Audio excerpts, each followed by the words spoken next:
Everybody, welcome back to this week's episode of Tabletop Tavern, number 13. You guys ready? Are you guys ready? Depends on what it's called. Yeah. What is it called? What's the title this week? Should I tell you guys what the title is? Community, should we tell them what the title is? Oh, God, here we go. Tragedy and Discovery. Oof. Welcome back, everybody. I thought we already discovered a tragedy. we already discovered a tragedy. Well, you never know. You never know. Yeah. I mean, some of those pieces could be put back together again. He's not Humpty Dumpty. I hear super glue hasn't been invented yet. Yeah, but there's like magic in this world, guys. It's like a comic book. You never know what could happen out in this world. Right? Right? That's a fact. That's a fact. I mean, we could bring him back just to kill him again, to put the knife Don't right do back that, in. please. Okay. Please don't do that. Okay. Everybody, how you doing tonight? It is Sunday night. It is 9 p.m. Eastern time. It is time for the Tabletop Tavern to open and welcome our patrons in. Everybody sit down, grab some spiced mead, grab some sprited mead. You know, welcome back, everybody. It's so good to see everybody who's coming out. Cast, how we doing? Davdithas. As you sip a drink, I ask you how you're doing. My friend, what's going on? As soon as I fill my mouth, it's just great time. Wow. Yeah. We're going Great time. straight there. Yeah, we went there. We went there. Okay. No, I'm Didn't doing go great. there. Great day so far. You I had a- can't complain. And I'm ready. Oh, you ready? I'm ready. You sure about that? Wind of the Rock's coming. Never. I think you have them in your glass already, sir. Oh, I do. I'm Oh. happy now. Okay. All right. Let's swap it over to Luna. Idabrix. Our community Idabrix. manager. Yeah. I am so ready. It's been a crazy week this week, so let's get it on. Let's get it on. Is that like Let's Chris get it Farley? on. Chris Farley? Yeah. Let's get it on. I went a different route. Yeah. The heat is on. Oh, no singing, No singing, guys. We're getting started. We're In getting the started. van down by the river. Mihaly, how's the night going? It's going great. Thanks. I'm here. I'm relaxed. I'm ready. And yeah, I'm excited to not die. For those who don't know, me and Mike have this little like side chat going, and every day I'm like, "Hey, you're not gonna kill me, right?" And he's like, "I would never do that, buddy. We're best friends." And I'm like, "Okay, thanks, man." So he's never gonna kill me. That's funny. He told me he He threw out your promised. friendship bracelet, though. Oh. Oh man. Oh man, this was not the time for me to learn this information. My bad. Thought that was public knowledge. Yeah. Oh, Cyclone Jack, Gunnar, how you doing, man? What's going on, brother? How you doing today, man? Good. What's your expectations for tonight, sir? I'm thinking a lot of emotion, man. A lot of emotion, a lot of role play, a lot of delving into what happened to the city, a lot of regrowth and rebuilding, and I think it's going to be a lot of fun. I think people misunderstand how simple the combat can be in an adventure and don't realize what kind of impact it can have on a city and an ecology as a whole. And now having to see that, you know, we've become embedded in Sandpoint. And normally when you're in an adventure, you can just kind of hopscotch around and not worry about the repercussions and the after effects. And well, this is our city. And to quote the great Oliver McQueen, we failed our city. Well, we have not failed our city. We are defending this city. I mean, that's open for debate, I guess. Our city has failed us. Yeah, our city's failed us. Wow. What a stupid Sandpoint, city. what have you done to us? Right. You let us down, Sandpoint. No. How dare they? Oof. Ooh. Oof, oof, oof. Listen, I have guys. half a mind to teach them a lesson. Ooh, this is going to a dark place, ladies and gentlemen out there. So, guys, it's another week of the Tabletop Tavern. We are going to get it going in a couple minutes. I just wanted a big shout out to everybody who comes out and supports us. If you guys don't know, !Discord, join our Discord community. We have a great offline community. It's a great place for you guys to talk to the cast, talk to myself, talk to other members in the community. There's a lot of good TTRPG resources in there. There's a lot of knowledgeable people. So if you have questions, feel free to jump in. It's a good time. Big shout out to everybody who financially supports us, our Patreon subscribers, our subscribers, everybody who's donated and kept the lights on for the stream for us. We really do appreciate it. Without further ado, for those of you who are new to the channel, what we like to do at the beginning of the night is I like to have the cast roll d20, and whoever gets the lowest roll gives us a recap. So Mihaly, get ready. Okay, I'm rolling first. Oh, A 7. Beat that, suckers. 13. Let's roll, son. oh, Idabrix. Whoa. Oh yes. Oh my gosh, my streak is broken. Idabrix's streak is broken. It only took 13 episodes, guys. Wow. Idabrix, I gotta say one thing. Pitter patter. Let's get at her. Let's get at her. All right, so last time on Tabletop Tavern, we were all sitting there in the Rusty Dragon. We were meeting with Father Xanthus. We were explaining everything that we had found, and the explosions started. We got our drinks to go, thanks to Davdithas.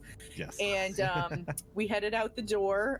Some of us went out the window, which we then learned were 10 feet in the air. Yes. First floor windows are 10 feet in the air. Did you know It's a that? magical fucking window. Wait, I'm gonna cut this off. I'm gonna explain this right now. I'm not okay with it. I'm gonna explain I'm this. still not over it. It is a coastal I don't have town. to explain it. It is- I've accepted it as a fact. This is a coastal town. A lot of the buildings are elevated. Fair. Living in a coastal community, I will agree with that. All right, let's venture forth. I'm just slightly less bitter. Okay. So Mihaly, in a very graceful bound out the window, went soaring through, and he landed on his face. And he looked really awesome, though. It was like the coolest faceplant we've ever seen. Thank you. Yeah. We ran to the chapel. We found Pseudo standing there on stage with his goblins, being his normal, usual pain in the ass self. He wanted his goblins to attack us. We made pretty short work of them. We also remembered to burn our dead, so that was good. We finished the battle.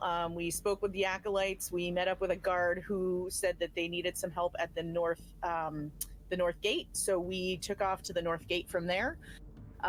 Gunnar held the door down at the bottom while the rest of us went up to the top and shot crossbows and things at the goblins that were trying and failing miserably to climb the wall.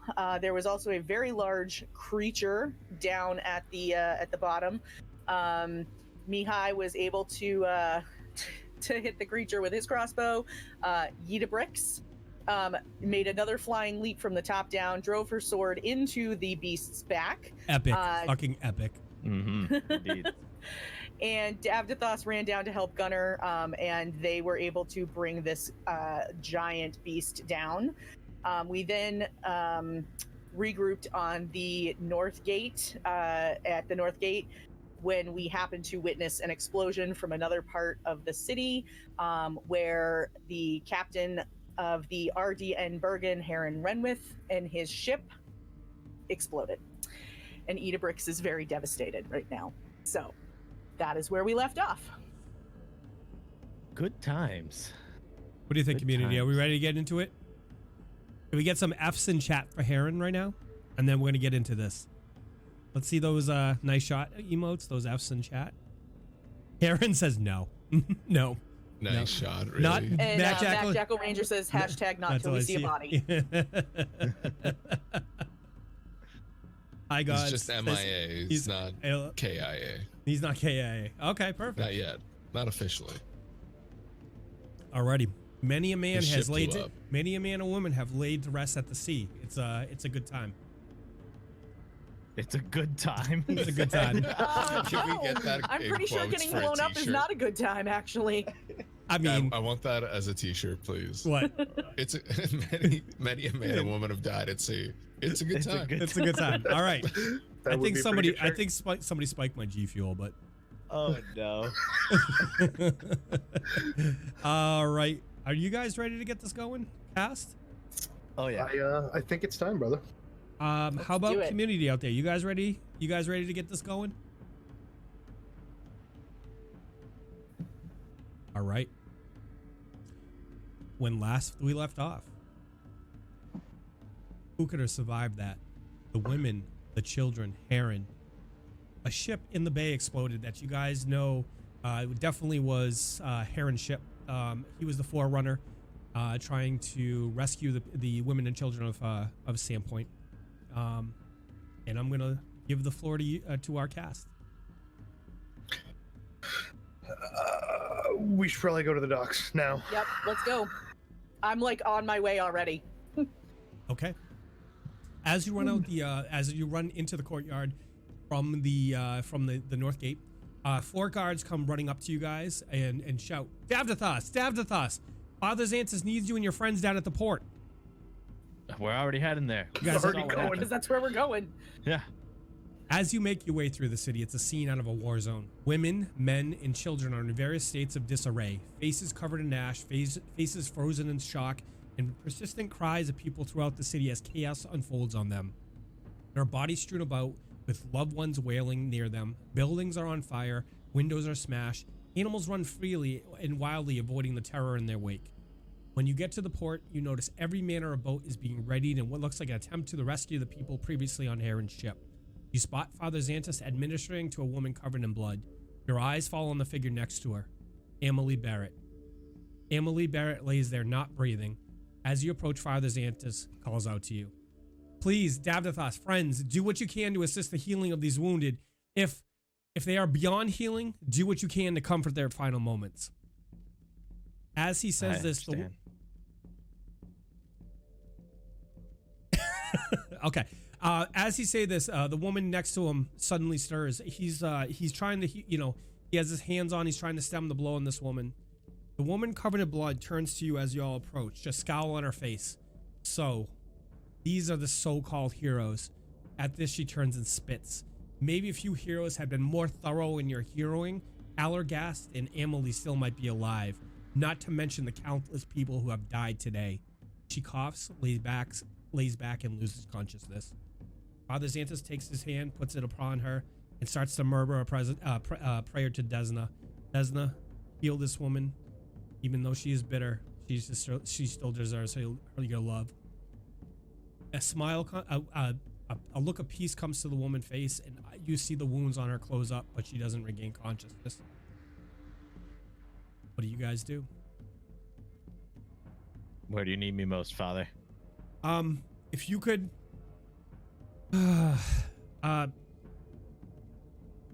if you could wander around here and try to figure out, get everybody up and anybody who's the worst off, try and get them going.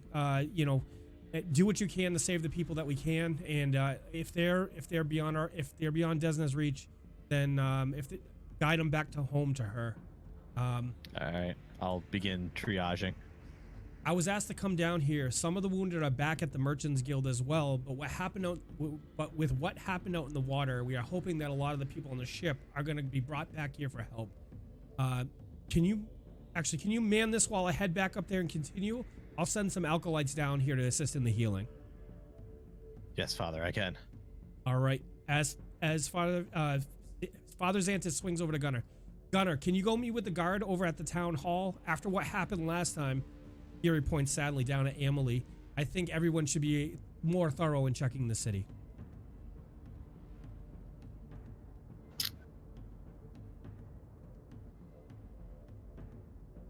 Gunnar? Yeah. I'll head to the town hall. Okay. Idabrix, there's a boat headed out now to try to find some survivors. If you want to head out with them, look for the ship named the Haeren down at the port. Tell them I sent you. Maybe you can find him. At this, he gives you a knowing and sympathetic look. Or maybe one of the survivors can give you insight into what happened. Yeah, I'll go do that. Okay. Mihaly, can you go with Faustus here and try and determine the overall damage to the city and report back tonight? Also, in your travels, try and see if you can stop at each explosion site and see if you can find any mystical assistance they may have had. Okay. Yeah, I can do that. Let's meet at the Rusty Dragons when things settle down. We have much to discuss. His eyes are smoldering. He says, maybe it's time to stand up for the people of Sandpoint. maybe waiting on the next attack and remaining on defense isn't the maybe waiting on the attack and remaining on defense isn't the right course of action. Maybe it's time to take the fight to him. He gets up and he starts to go up towards the merchant guild, his head down. Gunnar, we're gonna start with you, my friend. All right. Do you remember the where the town hall was? I do. In game, I do. Okay. Looking at the map, though, I don't recall. Okay, Exactly. it's in the northwest corner of the map. It's the big building up there. Yep. That's right. So as you make your way through the city, Gunnar, you don't see any current threats. There is guards scattered everywhere. People. It looks to be people are in the the secondary phase. They're starting to they're trying to get the wounded together, get a grip on what's going on, and but there's still chaos. There's fire everywhere. There's people wailing. It's anarchy. So when you arrive at the city hall, things are hectic. The guard posted at the gate nods to you as you approach. It says, "Go on in, Gunnar. Look for Elgin. He's the highest ranking member of the guard currently left alive after the attack." Okay. So as you walk in, you see a man of about 20 winters stands dressed in chainmail armor, a sword at his side, clearly distressed and overwhelmed with the reports coming in. Seeing you approach, he rises and hails you. "Oh, Gunnar, all things considered, we got kind of lucky. We have reports of about 20 dead, not counting the numbers from Haeren's ship. Bad business there, bad business all around. The goblins have been routed. We repelled the attack, but as I said before, we lost some of the guard in the process. Hopefully Sheriff Hemlock and Mayor Tavern are able to convince those pompous bureaucrats in Magnamar to send some more reinforcements. Gunnar, respectfully, I'm going to need you to go out and patrol. After last time, we want to make sure the town is clear. My men will be out there patrolling, but I'd feel a lot better off if you went out there as well." Understood. How many am I taking with me? Take two. Do a small, be small and quick, and try to provide leadership to any other people you find along the way. Take Jed and Francis here. What section of the town do you want me patrolling? Why don't you start? You guys came from the North Gate, right? Yes. Okay. Did you see anything along the way, or? On the way back from there, no, we didn't see anything out of the ordinary. All right. Can you make your way down to the southeast to the Sandpoint Bridge? Start there and make a clockwise loop around, and then from there work your way through the city. That's what you want. Absolutely. Okay. The guard's gonna be about the place. They know my wishes. They know your faces. So you'll have any help you need. If anything happens, you let us know, or send word. Understood. All right. So with that, we're gonna switch over to Mihaly. Mihaly, what'd you like to do at this point? I'd just like to talk to this character here who Xanthus set up with me. So Faustus, is it? Faustus. Yeah. How do you know Father Xanthus? He's a pillar of this town. Everybody in town knows him. Oh, okay. Like, I mean, do you work with him or? No, I just volunteer to help. Awesome. So we're supposed to check the explosion sites. Yeah. Do you happen to know where they've been? I believe you know. Weren't you informed? So if you look at them, yes, you were. You were given a map. No. So I'm going to share the sheet with you all again. the arrows? Yep. Okay, no, gotcha. not all the arrows. So that was the map given to you guys previously when you were heading up to the up north. You were shown where the attacks were, where they were coming in. They were coming in through Junk Beach, 5 different locations. Yep. Okay. So the explosions. You guys saw the meat market, the reduced to rubble as you came out of the Rusty Dragon. It was the locksmith up in the northwest corner of town, in the the northwest corner of the town, kind of over by the town hall, and then the way north, a map maker in the northeast part of town. That was over guy. It was right next to the White Stag Inn, with the second inn that you had gone to, over by the North Gate. Okay. So the meat market, the locksmith, the town hall, and the map maker's shop, I believe, are where those explosions happen. Which one's closest to us? You are currently. Let's go. You started making your way down to the docks. So the meat market over probably by the Rusty Dragon would probably be the closest for you right now. All right, let's head there first, and we'll check it out. Faustus, you with me? I'm with you. All right. So I'll we do go whatever there. I can to help you. But you know, I'm just lowly scribed here, so. Once we get there, I want to detect magic and see if there's anything I can notice. Sure. So you the faint remains of abjuration magic remain there. Give me a perception, please. Okay. Let's see. I roll a perception of 17. Okay.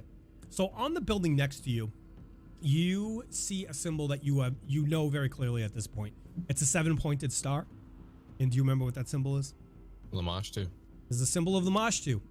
So that is clear. On the remains of the some of the wood at your feet, there appears to be, it appears like a barrel loop.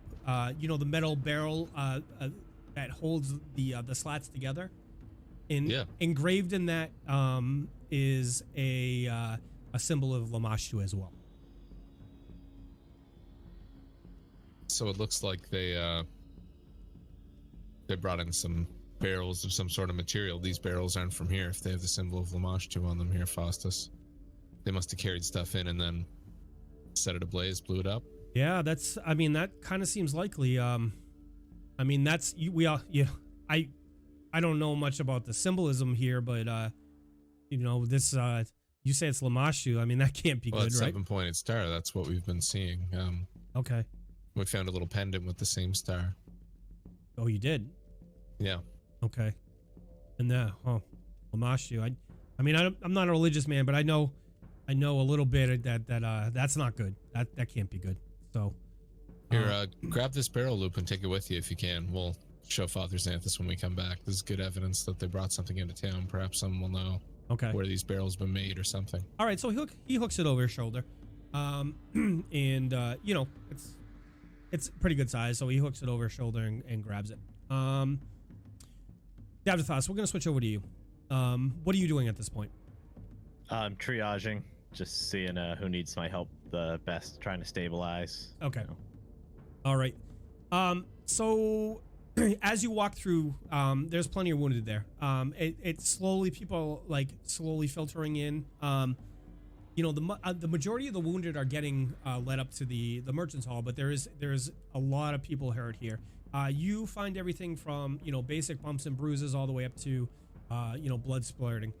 So how are you going to choose to heal him? Are you going to use your healing surges, or are you going to call on the power Desna to heal these people, or are you going to start with heal checks? If there's a good, you know, if they're all kind of gathered up in an area, I'd certainly like to start channeling some healing energy of Desna. I feel like if you spend some time and convince people to you could get, you know, people moved together. I feel like that's fair. Yeah, so that way I can just start mass healing. Give me two diplomacy checks, please. I would love to. Diplomacy number 1 is a 15. All right. So narrate to me how you're gonna try and get people motivated to get it together. Gather everyone together. Gather the wounded so we can start healing them. We have to act quick. But I mean, we can't. Why do we need to move them together? Desna can heal everyone in close proximity. Oh, but you can't do it where they are right now? I can, but this will heal the most people the quickest. Give me one more diplomacy. Oh, 9. But like, some of these people can't be moved. Like, what do we do with them? Damn it, start treating them. We have to act quick. I'm gonna move to the highest concentration of people and channel healing energy. Okay. And then move on to triage, like helping the most seriously wounded. Okay. As you so narrate to me, how are you gonna call the Desna? I am. I'm gonna drop to my knees and hold my holy symbol high in the air and just ask Desna to help us in our time of need. Okay. So all right. So give me, you know, roll for the healing. All right. Let me cast that and heals incoming. That's a 9.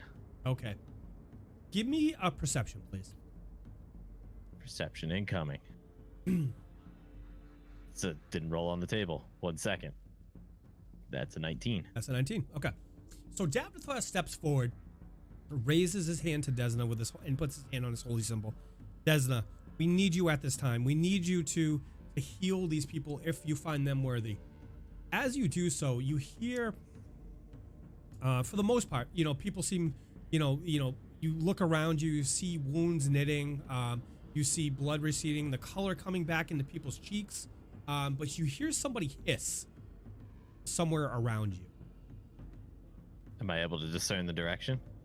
Idabrix, you have been granted a +1 from Haeren, okay? I see that with the note that says you better find me. That's pretty specific. Okay. That's Davdithas, gonna be gruesome. Can you ask your question again? I'm sorry. Can I discern the direction that sound is coming from? Give me another perception, please. It is 23. At this time, you are unable to determine exactly where it's from. It gives Okay, you a weird got it. feeling. It gives you a weird feeling, Davdithas. It's Yeah, it does actually. yeah. You're like, what is going on? I'm sorry. Great Wolf has granted Yachts a +1 token as well for the night. I'm sorry. He has Mihaly. My apologies, cast. Thank you. So you feel something around you in the general area that's not quite right, Davdithas. And what would you like to continue? What would you like to do at this point? I'm gonna call over to. I assume there's more clergy members. Is that what I should call Acolytes them? have definitely Acolytes? coming down from the Father Santa said he was going to send some down. It's taken a little time, but they've gotten down there, and they've moved throughout the people, administering bandages and trying to get the worst people affected. So Okay. To my knowledge, I'm assuming that this hiss sound means that there's something or someone here that is not kosher. okay. So I'm going to go over to a couple of the closest acolytes I can find and just let them know that I heard something strange. I don't have a good feeling about it, and we Okay. need to keep our eyes peeled. What did you hear? When I called to Desna for help and I began to heal the wounds of everyone around, I felt like I heard a hiss of some kind. It could be nothing, but we should keep our eyes open just in So case. the acolytes spin around and look around. What do you think it could be? What? I mean, the more goblins? Is it part of the attack? I don't think goblins. Anything that would react to our energy like that would be undead, probably. Well, we'll definitely keep our eyes open. That's troubling news. Hopefully, one of our agents isn't moving within our midst. Continue helping everyone who needs it. That's our top priority. Okay, May does not go with you, Ma. Same to you. So what do you do at this point, Davdithas? Oh, gosh, I wish I took Detect Evil today. But I did not. I'm gonna start. I want to keep looking for what I found, but I want to keep helping people along the way. So Okay. I'm kind of searching and helping as I go about. Okay. But what would you say at this point your main focus is? Would you say it's finding this person, or would you say what are you focusing most on? Why do I have to make decisions? I'd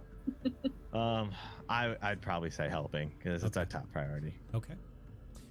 As you move throughout the wounded, going from wounded person to wounded person,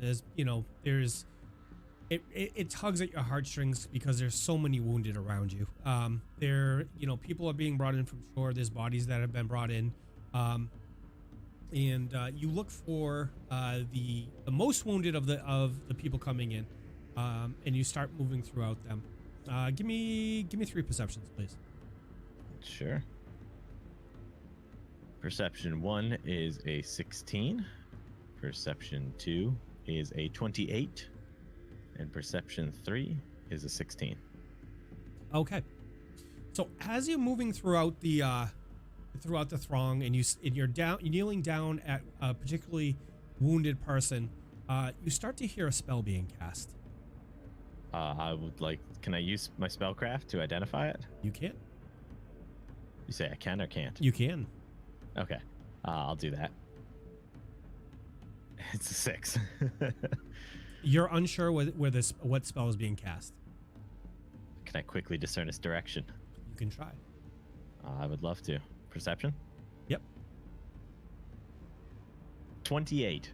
So Davdithas, you hear a chanting from the left side of you. It's about 10 feet away. And as you look up, a person steps forward, sits up from one of the cots that I've set up, pulls down his shirt to reveal the symbol of the Mashtu. And with that, no. we're going to switch over to Idabrix. Idabrix! All right, I am going to head down and try to find the ship and check in with whoever is leading that all up. Okay, give me a perception on the way down there. Okay. Or a knowledge of local. I will accept that as well if you have that. I do have that. Let's see. Knowledge local. That's a... Where is it? It's a 5. Okay. Do you want to try a perception for me? I would like that. Thank you. Okay. That's an 18. Okay. As Idabrix starts walking down to the down into the the port there, she sees the ship mentioned by Father Xantus flying the white sails. The sails are coming up, and it's a majestic ship, very majestic. And you see the captain on board shouting commands to the crew, obviously trying to getting it out and going as quick as possible. Mm-hmm. I'm gonna just approach him and introduce myself and tell him that I'm here to help locate people. So as you run over, Idabrix runs through the, she sees the ship intending to leave, so she runs over to the ship, gets over, hails the captain. Captain calls down to her. What can I do for you, little one? We're trying to get going. What can I do for you? I know, I'm here to help. Little one, I'm not sure what kind of help you can offer. I can offer a lot. What kind of help? Why? Who sent you? What? Father Xanthus sent me. Okay. He looks at his first mate, looks back at you, and he says, "Okay, come on, quick! We're trying to get out of here." Okay. I will get on board and just.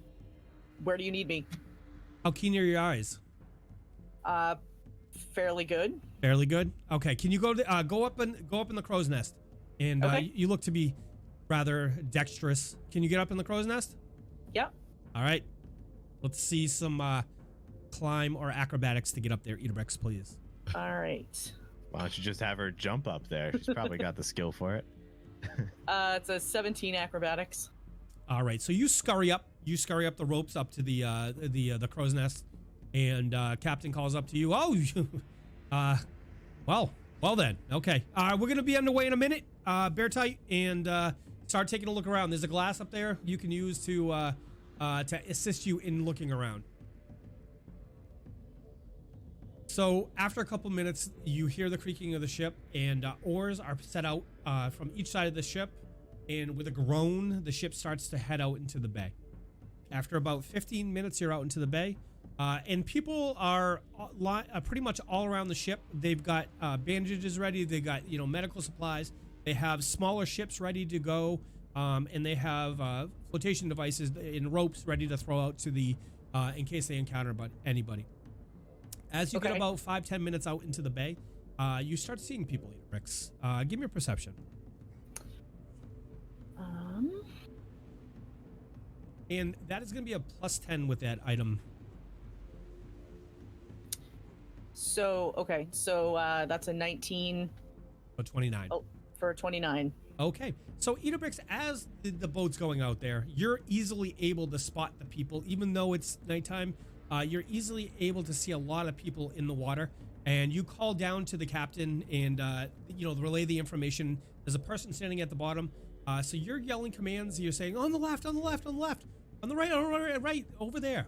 In about a half hour, you're able to recover a fair amount of people. People are clinging to debris in the water. People are clinging to other people. There's there's a sense of relief as they come aboard, and you know, you guys are doing a wonderful job. You know, the captain calls out to you, says, you know, keep going, keep looking, see if you see anything. Okay. Roll a perception again. Is that still +10? Yeah, if you're using the spyglass. Yeah.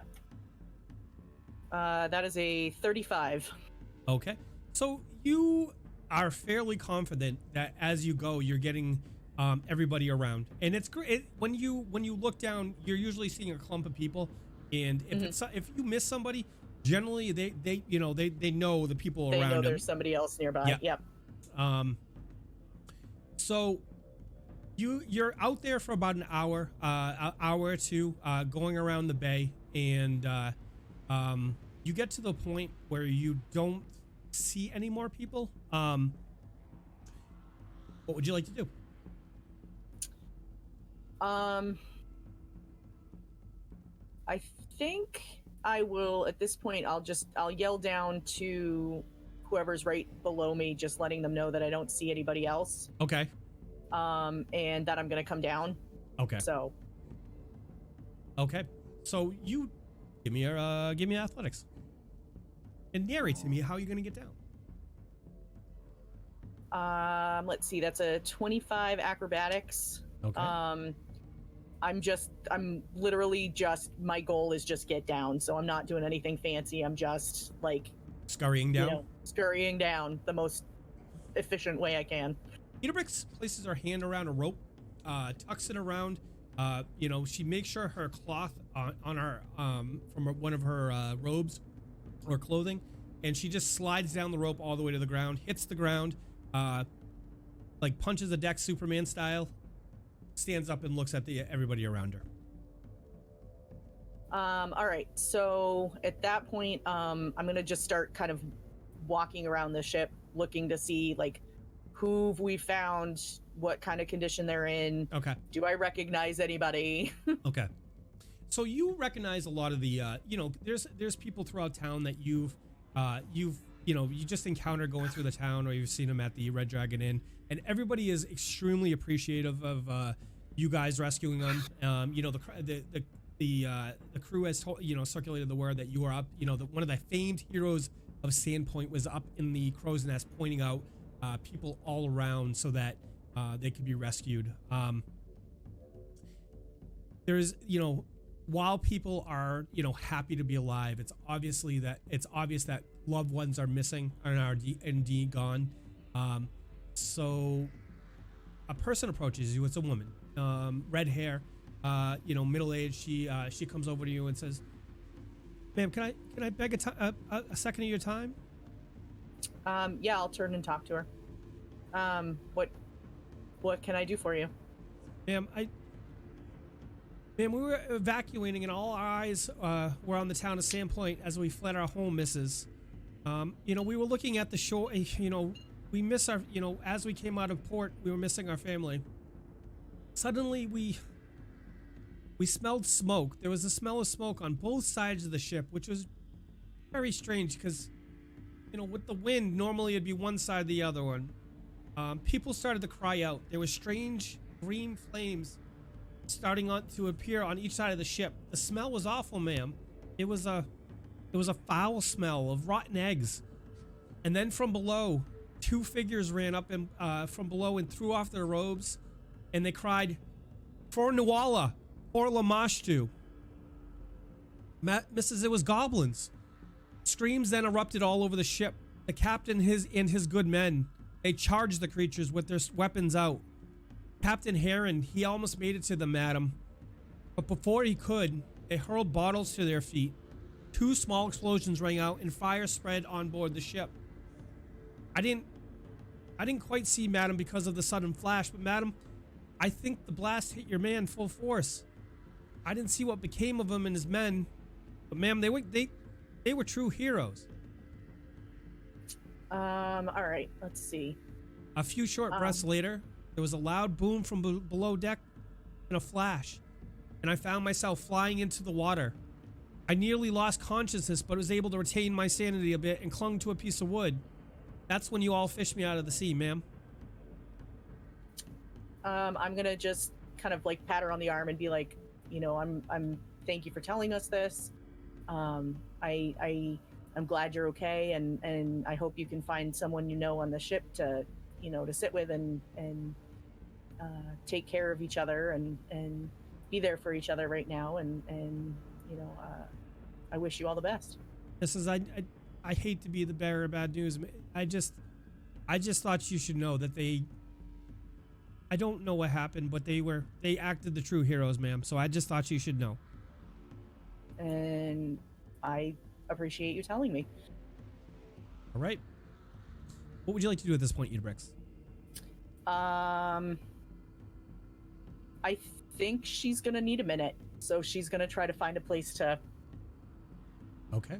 process stuff. So Idabrix walks off, being, you know, short of stature. She's able to find a spot over by the main cabin and just kind of tucks herself away a little bit. And with that, we'll switch over to Gunnar. So Gunnar, as you patrol around town, like I said before, it's still a chaotic scene. You do what you can along the way to try and comfort people and let people know that you think that the bulk of the attack is over.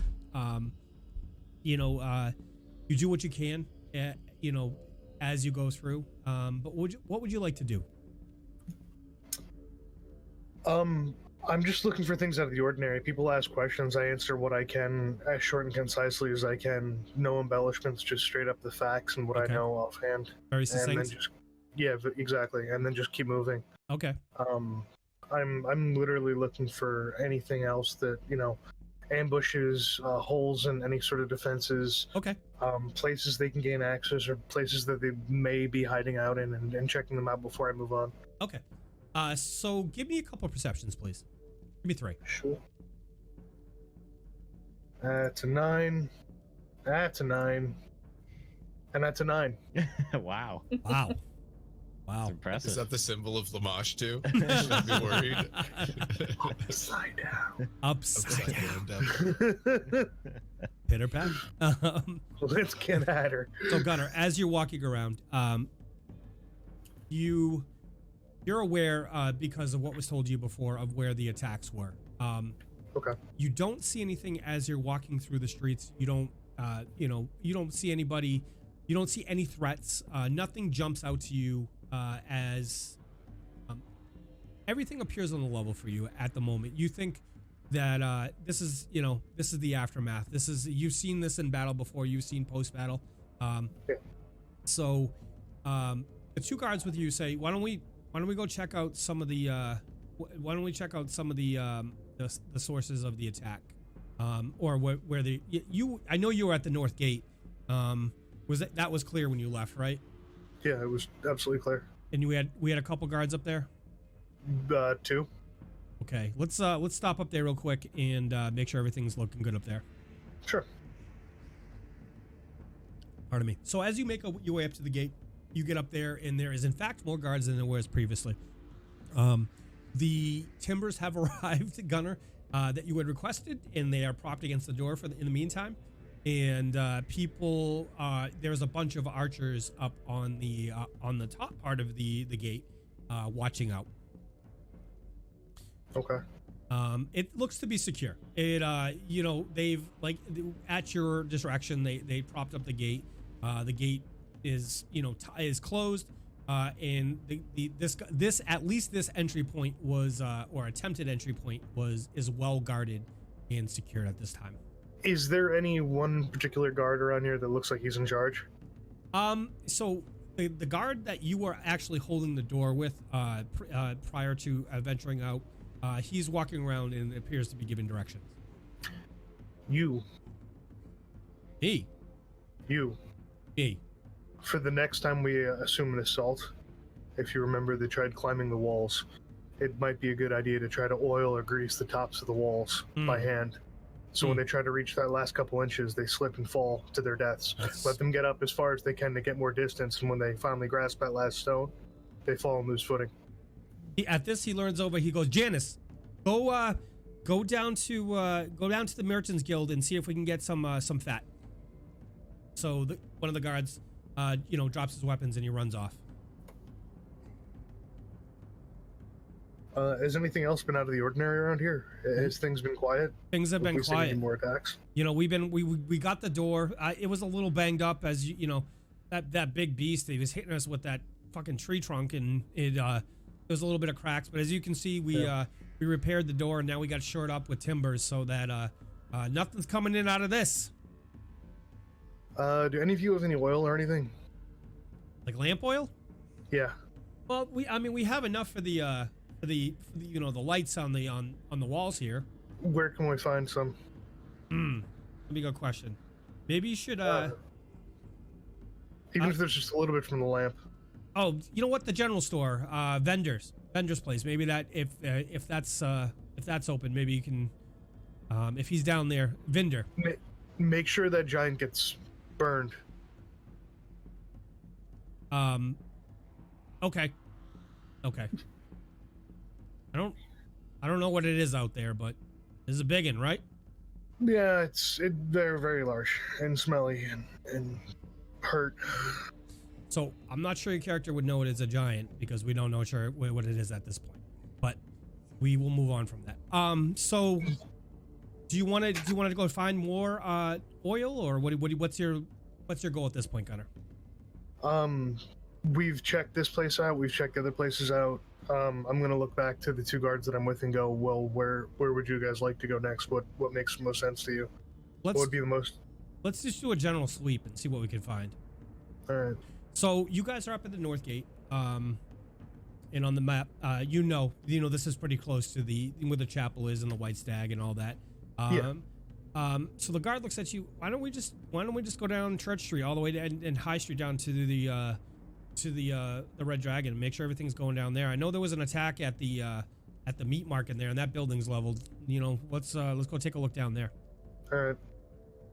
All right. So Gunnar, give me 2 more perceptions as you go down. 1. 16. Hey. Okay.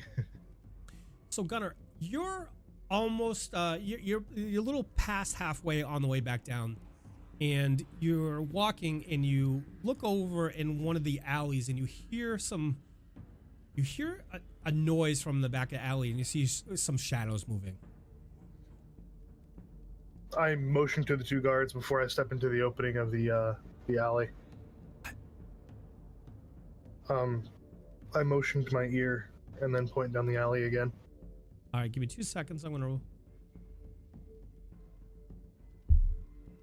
Like what? What are you doing? Gunnar shakes his head, and I start walking down the hallway towards the noises. Okay. So as you get down into the alley, you see 2 creatures with their back to you. And I'm gonna set up a map for you. Oh, the map's coming out. You know what this means? Back alley drug deal. Back alley drug deal. Give me 2 seconds. So Gunnar, I'm gonna place you on here. All right. You can see, right? It came up. Yeah, I can see it. Okay. All right. So as you start to walk down, you do see 2 creatures here. Creatures you're very familiar with. Their backs are back is towards you. How are you going to approach down the? I got to make them visible to you. Give me 1 second. So they're sitting there with their backs to you, fumbling what appears to be like a barrel. How would you like to approach?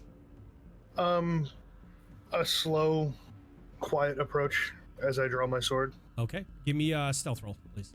Oh God.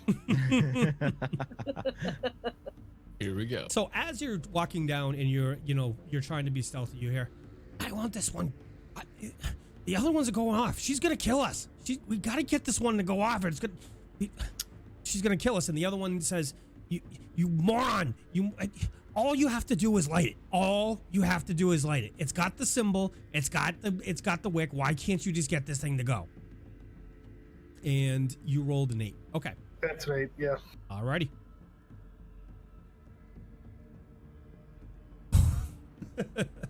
So suddenly, one of the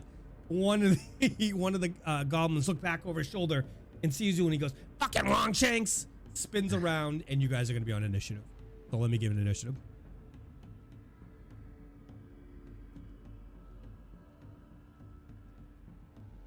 That's 16. Okay. So I'm gonna go to the top of the order. So one of the goblins, the goblin that was fussing with the thing is like, huh? What? What's going on? What's going on? And he looks around and sees you, and he's like, oh shit! And he pulls out a knife. That brings us to you, Gunnar. This is going to be swift and painful. I promise you that. No one will remember your name, and you will not set anything ablaze.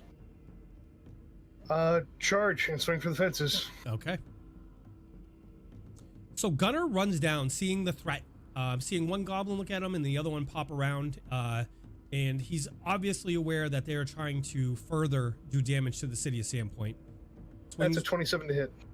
What were you swinging with your sword? My magical longsword. Your magical longsword. So as Gunnar comes running down with his magical longsword, he swings low. One of the goblins is still hunched over, and he swings low at his head and hits. For how much damage? He takes 11 points of damage. So as the blade comes down and it slices into the neck of the goblin, the goblin's neck opens up and blood sprays across the face of his comrade, and that goblin falls dead. Cleave.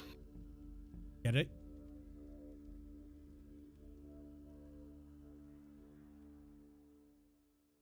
Possible crit. Not confirmed. So, on the follow-through strike of the blow, he's able to turn it and swing into the side of the other creature. It hits for 6 points of damage. Okay. So Gunnar finessed this very well. So he came down and he struck the first one, taking its life, and reversed the blow and drew his sword down, severing the jugular of the second goblin. They fall to dead at his feet. With that, we're going to be off initiative, and we're going to switch over to Davdithas. Oh boy. All right, we're going to go back to Davdithas. Boom, boom. So I'm going to share the sheet with you, Davdithas. You heard him casting a spell, and you are unable to identify what spell it was. And you guys are. I'm going to need you to roll initiative for me, okay? Okay. It's going to be a 3. Oh, perfect. Yeah. That's what I thought too. Awesome. Yeah. Let me find. I saw that. I was like, perfect. Yeah. I got a hero. My hero. Let me get you on the board, Davdithas, and we'll. That's not what I wanted to do. Why won't it do that? Okay. Maybe you have to put the dragon on first. That's probably true. Dragon. I thought it was a Tarask. It's funny you would assume that it would be something he could actually beat. So Davdithas, as you turn around and look, this is what you see. You see a person, and he's got a scar on his right eye coming down. His right eye is kind of cloudy. Shoulder length hair, or like chin length hair. Youngish, probably 25, 30. Wearing robes, and he starts to cast a spell at you. So let's grab that spell and drop it on you. Bring it on. Bring it on. Boom, boom, boom.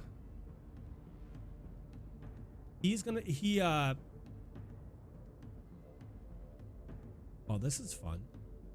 Give me I gotta look it up because the encounter broke. Oh, okay. I guess that means I win.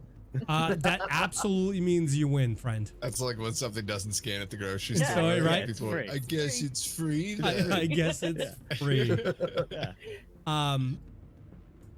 Davdithas, what is is it a will save for your channel energy? For my channel energy, Yeah. yes. Okay. So give me a will save, please. Please. That's an 18. Okay. So he starts to cast a spell, and you feel the waves of negative energy wash over you. He calls towards the Lamashtu, and he says, "Lamashtu, For Nuala, I smite him in your honor.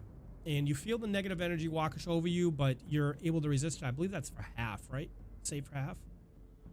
I'm not positive on that. Look at your channel But negative energy for me. Or your channel. I don't have channel negative energy. Not I'm sorry. For you, it'd be like harm. Like, you know, your offensive one channel? Yeah, I have to look at the description Sure. in a different spot here because it doesn't say there. Okay. When the system breaks, we work through it. Let's see. I can look at Channel energy has a very long description, so I can look at your character sheet too. Action.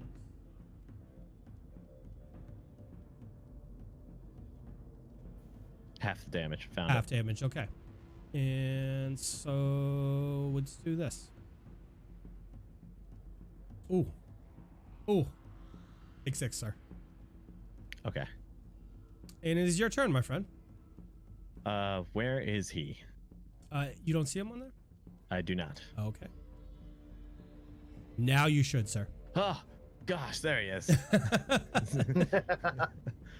Let's see here. I'm gonna move my full distance towards him, Okay. and I will use. I'm gonna as I move, I'm gonna draw out a javelin, Okay. and I will toss it at his big, beautiful face. I think. Big, beautiful face. Okay. Yes. So Davdithas. Ooh, that's a hit.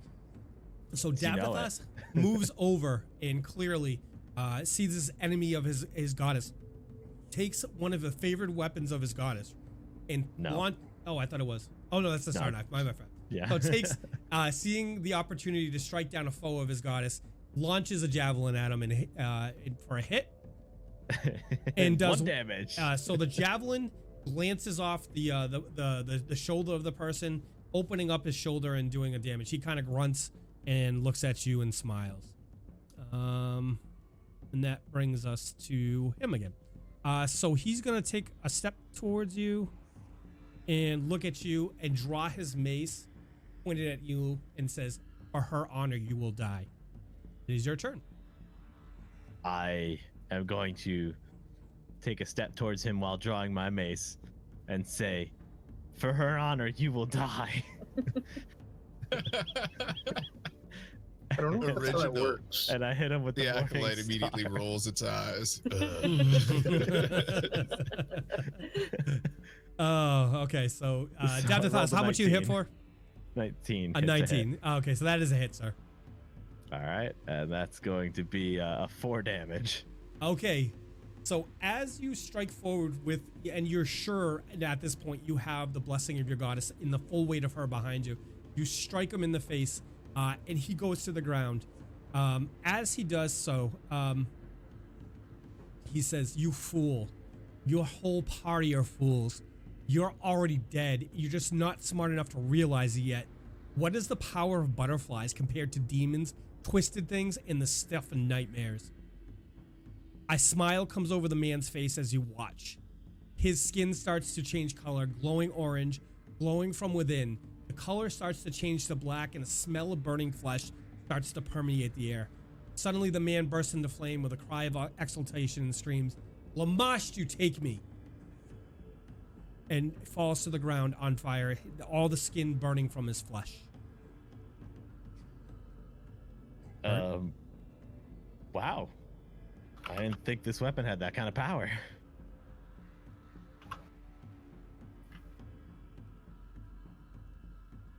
What would you like to do at this point? I'm just gonna take a step back from this now. Okay. I'll call to the other acolytes around and say, I guess we got to get this out of here. It's burning, right? Like It's so the flesh is melting away. There's the acrid smell in the air. The body is it's almost to bones at this point. It went up. It flash burned. Once the flame started licking through the skin, it kind of like went up very quick. All right, get these remains out of here. We need to secure this area. get everyone together. Move them away from here. This isn't safe. I mean, respectfully, that thing's still on fire. I mean, throw some water on it. Any of you conjure water? So the acolytes scurry to and fro, and they grab some water and they throw it on the body. It hisses. There's just a rank smell in the air, and the body does go out, and it's bones sitting there, and there's a pendant in the that's still hanging from the neck of the scorpion. Why did I say scorpion? Skeleton. It's a scorpion. Whoa. Okay, so there is a pendant with a very familiar symbol around its neck. Let me guess. Does it have 7 points? It does. Oh, wow. Do you know what that means? Do you remember what that means? Yeah, lucky 7s. I get them at the casino a lot. Oh. Yeah. Okay. No, it's Lamash, dude. Yes. This is Alkalite Lamash. So with that, we're gonna switch back over to Idabrix, and I'm sorry, to Mihaly, and see where he is in his travels. All right, so we were walking around. We were just checking the sites. Are we still at the meat market, or would we have made our way to the locksmith town hall? You tell me. Yeah, I think we would have made our way to the next nearest one, which was. We're gonna call that the way north, the Mapmaker's place. Okay. So Mapmakers. So Mihaly has progressed over to the Mapmaker's place, and when he gets there, he takes a look around, and I'm gonna have him roll a perception for me. Okay. Gunnar, you have been granted a +1 from Nate Westlink. Thank you, Nate. I roll perception of 16. Okay, so as you look around, you definitely you find another one of those barrel links with the symbol of Masha carved into it, as well as on one of the walls on the building adjacent to the property. Okay, same kind of thing. If I were to detect magic here, would I notice anything different than the abjuration lingering effects? Why don't you give it a shot? Well, I would like to then. Okay. I'd like to cast detect magic, please. All right. So I would prefer in the future, tell me what you're doing and I'll give you the result. Absolutely. Okay. That's All right. better. So Mihaly puts his hand together and casts detect magic, and he again feels the he feels the faint feeling of abjuration magic as well. Now, okay, Faustus, this one kind of feels the same. So you do have sorry, one. go ahead. No, I'm sorry. If you had a question, please go ahead. I was gonna say, are there any corpses around? Not of goblins, something I could loot while I'm here. Anything interesting?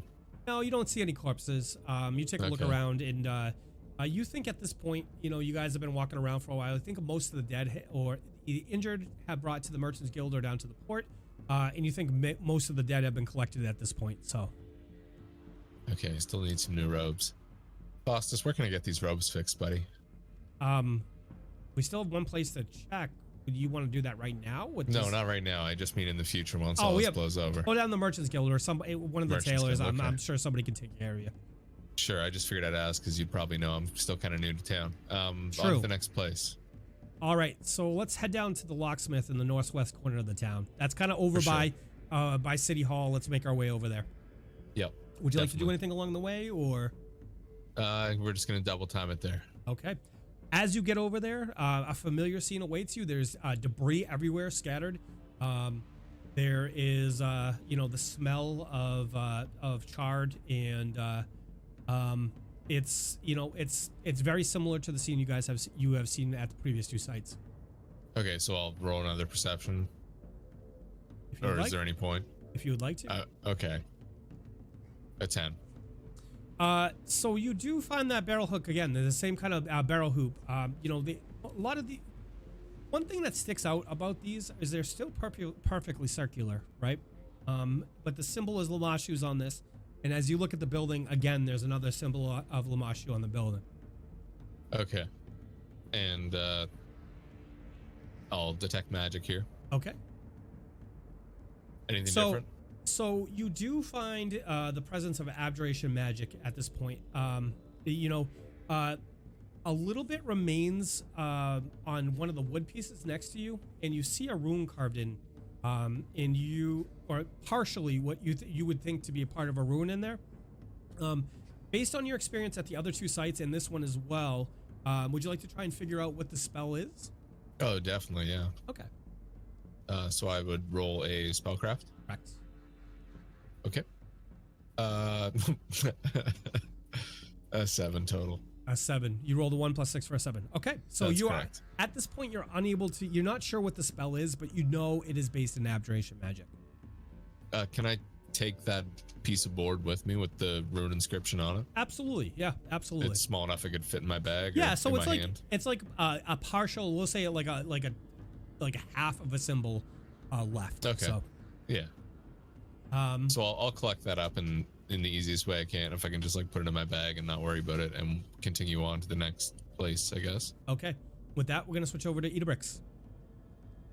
Okay. I'm assuming we're still on the boat. You are. Yep. Okay. So Yeah, I'll give you a little bit of lead. Okay. So you guys have been Okay. you guys have been floating around for a while. You guys are still keeping eyes on the water. But at this point, the general thought is that anybody that's been saved is going to be saved has either has swam to shore, or you guys have found. Okay. So yeah, I guess at this point I'm gonna start walking around the boat again. Seeing what needs doing, if anybody needs help with anything. Okay. Generally just checking in with everybody. Okay. So you who would you like to approach? I guess I'll start with the first mate. Okay.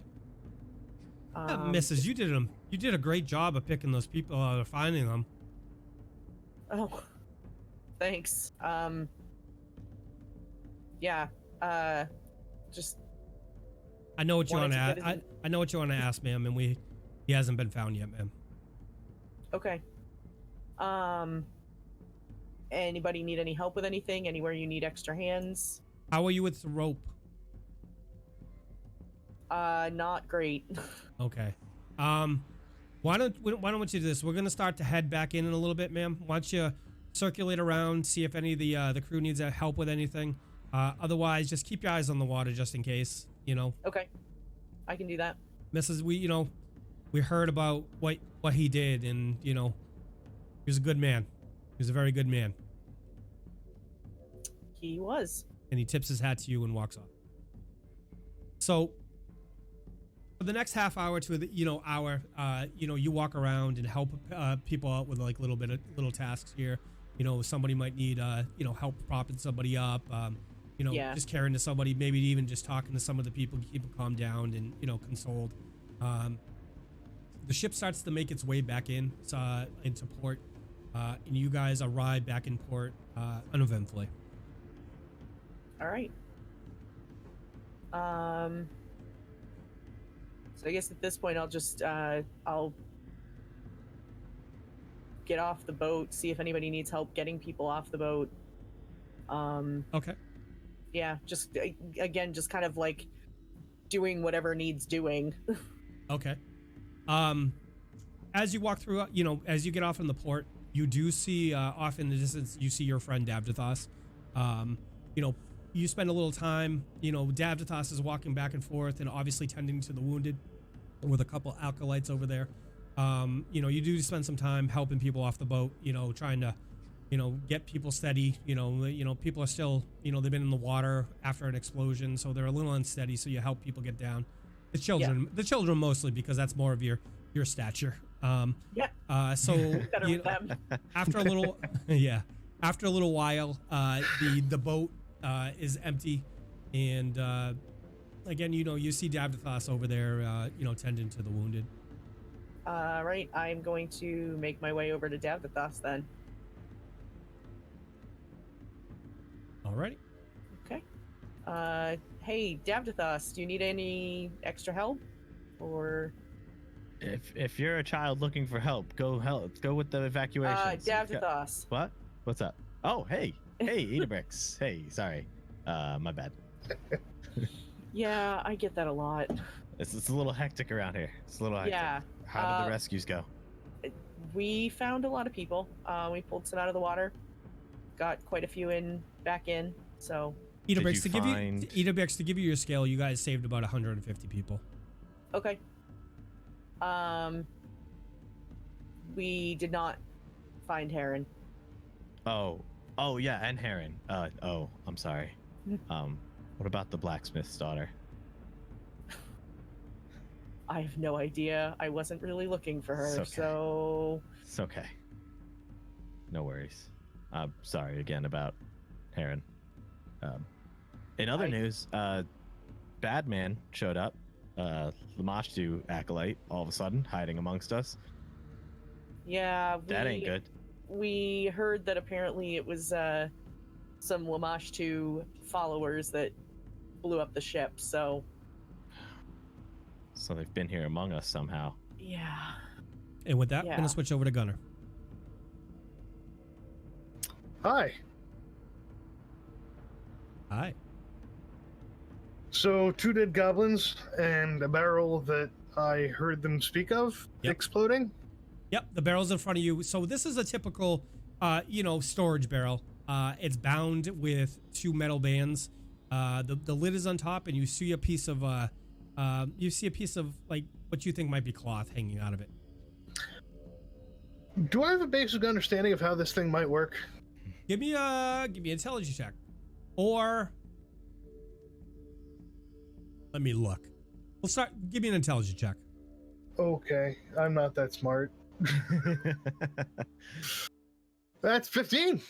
That's not bad. Gunnar, in battle, you have seen some of the people of your tribe put these together. This is something that might be set on the battlefield to cause damage. You think if based on what they were trying to do and what you've seen in the past, you think if they light it, you go big bada boom.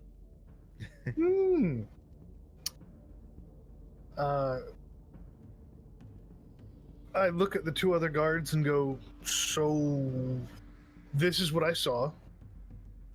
This is what I was talking about. And this thing goes boom. Okay. This is what was causing all the explosions around town. Okay. What should we do with this? Well, they have to light that thing to make it go boom. Let's not light that thing then. No. So one of the guards looks at you because, can we pull that? Can we pull that thing out so it can't be lit? That's my thought. If we pull it out, the problem is it's still got the contents in it. Whatever inside of it would make it go boom. One of you needs to go back and tell the others at town hall what we're looking for around town. Okay. Barrels with rags or fuses or wicks. Yep. And to step back a couple feet, like around the corner. Okay. Do they run back around? Yeah. So one stays with you and one starts to run off, Gunnar. I tell the other one to go back around the corner too. Oh, back around the corner. So one of the guards is, you think he's running off to go back to town hall. The other one retreats back with you around the corner. Okay. I stand over the barrel and I grab the fuse. Okay. And I pull it from the top of the barrel real quick. And with that, guys, we're going to take a quick break. You son of a... Are you for real? All right, guys, we're going to take a quick break. We're going to give the cast a chance to run to the restroom, and as well as myself. I'm going to get a little bit of small commercial going, and we look forward to seeing you guys in about 5 minutes, okay? Thanks, guys. Hey, everybody. We're going to get back to the action in just a second here, but I want to introduce myself. My name is Mike, and I'm the Dungeon Master for the Tabletop Tavern, and I wanted to fill you guys in on some things you might not be aware of. Our channel focuses on interactivity. To that end, for our subscribers, you automatically get 1 roll a night, and if you save up your loyalty points, you also have the opportunity to give our players a +1, +2, or +3 to their roll. Hell, you can even give it to me so I can make it that much easier to kill a player. It's a great way for you guys to get involved in the game. speaking of getting involved in the game, if you join our Discord, !Discord, we have an RP channel that's an expanded lore from this world, and we have a great community of people in there that are keeping it all going offline. Also, we have our community NPC channel. You can answer 5 simple questions. It takes about 2 minutes to come up with a concept for an NPC, and that could get featured in our world. So definitely check that out. Our players also have channels, and I have a Dungeon Master channel for myself as well. So it's a great way for you to connect with us and talk about strategy, talk about ask what people were thinking when they made a decision. So check that out. The easiest way you can support our channel is to like, share, and spread the Tabletop Tavern to anybody you think you might be interested. You know, it's a free way for you to expand our reach and hopefully can help grow this community. If you are in a position to support us financially, the best way to do that is patreon.com/Tabletop Tavern. Patreon takes the least amount of money from us, and everything you guys contribute, even as low as $1 a month, goes a long way to help offset some of the costs we incur during running the show. Podcast hosting, licensing, equipment, it adds up pretty quick, and we all do this out of pocket, out of love for it. So thank you so much for coming out to check out this week's edition of the Tabletop Tavern. My name is Mike, and I hope you enjoy the rest of the show. All right, guys, we are back. Thank you so much for sorry that the commercial went to the back screen. There was a wasp incident I had to take care of for my better half, guys. Did you roll a nat 20 on it? I did not. So I'm going to explain this to you. Normally we wouldn't get into this, but it was a wasp in the bathroom, and I happen to be allergic to wasps. So I waited for it to fly into the actual shower. I took the shower thing. First I went and got a spatula. Okay. I went out and I got the spatula, and I went in there and I took the spray thing, like we have like one of the ones you could take down. So I sprayed it until it fell down, and I whacked it with the spatula, and I looked at it and I said, okay, I gotta go. It's dead. Rip the wasp. All right, guys, thank you so much for bearing with us. We appreciate it. Killing me, man. Yeah, oh God. All right. Before we went on the break, let's continue, and we're gonna switch over to Mihaly. Mihaly. If that barrel doesn't blow up after all this hype, I'm gonna be pissed. Okay. Mihaly. So I assume we're at our last spot now. Yes, you are. There was 4, right? The meat market, locksmith, town hall. No, 3. 3. Okay. Yep. So you're still at the the meat market. I'm not the meat market. You went to the why can't I brain? It went out of my head. Still guys, at the last one. Still at the last one. Sorry about that. And all is well. So you're there, and you investigated, and you found out that you found the other barrel loop, and you tried to figure out what spell it was, but you're unable to find out what spell it is. But you do have all these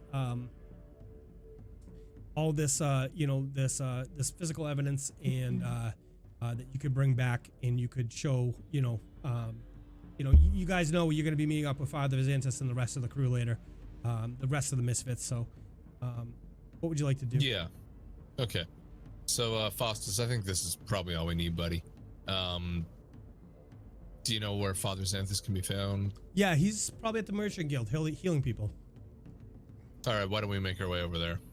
Okay, so you guys make your way over there. As you're walking over there, you see one of the guards running past. He bumps you guys and kind of waves back sorry, and he looks like he's going to town hall. And you make your way down to the Merchants Guild. When you get down there, you see Father Xanthus and a couple acolytes moving throughout the people, tending to the wounded, trying to comfort those who are in their last stages of their life, and pretty much like you left them when you saw him down at the port. Okay, I'm just gonna walk up behind him, in an attempt not to take too much of his time and interrupt his work here. Okay. I'm gonna say, find us at the Rusty Dragon later. We have some things to talk about. I'll probably, my acolytes. I'll be honest with you. I'm almost spent. So my acolytes Is there anything are gonna I can do to help? Why don't we meet down the Rusty Dragon in about an hour? And see Okay. if you can find your friends, and let's see if we can do that. Yeah, absolutely. That sounds good. Mac Jackal Ranger has given a +1 to Idabrix. Oh, thank you. Okay. So yeah, why don't we meet down there in about an hour? It looks like less and less people are filtering in, and I'm kind of at my limits for the day. So we'll have to see who makes it through the night and go from there. Okay, good luck. If you need me, I'll be at the Rusty Dragon. I'll see you there. Okay. Is that where you're Okay. gonna head? Yeah, I'm gonna head down there now, just hoping to either pass a party member or stumble upon them or meet them there later. Okay. Give me a percentage roll, please. A percentage? Yep. So if you right click so on that's 2 10s. if you right click on the D10, it'll give you a percentage mark and you can roll it. The D10 is the third to the left. Yes. No, that's a Okay. D8. So it'll be the Is fourth it? one. Yeah, the fourth one. I'm sorry. Okay. So I rolled. I'm sorry. two at Did you once? say fourth Third one from the left. Third from the left. My fault. Oh my god. Okay. It's the one with 10 sides. Well, yeah. I don't know. Though. How about a 57? Okay.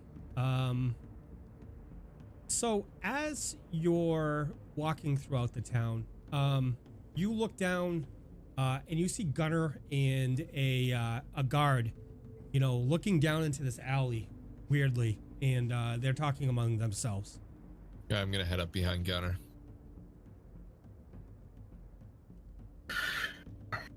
Gunnar, give me a perception, please. 13. You hear the sound of somebody approaching, and you look around and you see it is your buddy, Mihaly. Mihaly. And Hey, just buddy. to clear the air, I didn't explode when I pulled out the fuse, right? No. Okay. No. You look alive and not blown up, Gunnar. I'm happy to see you, buddy.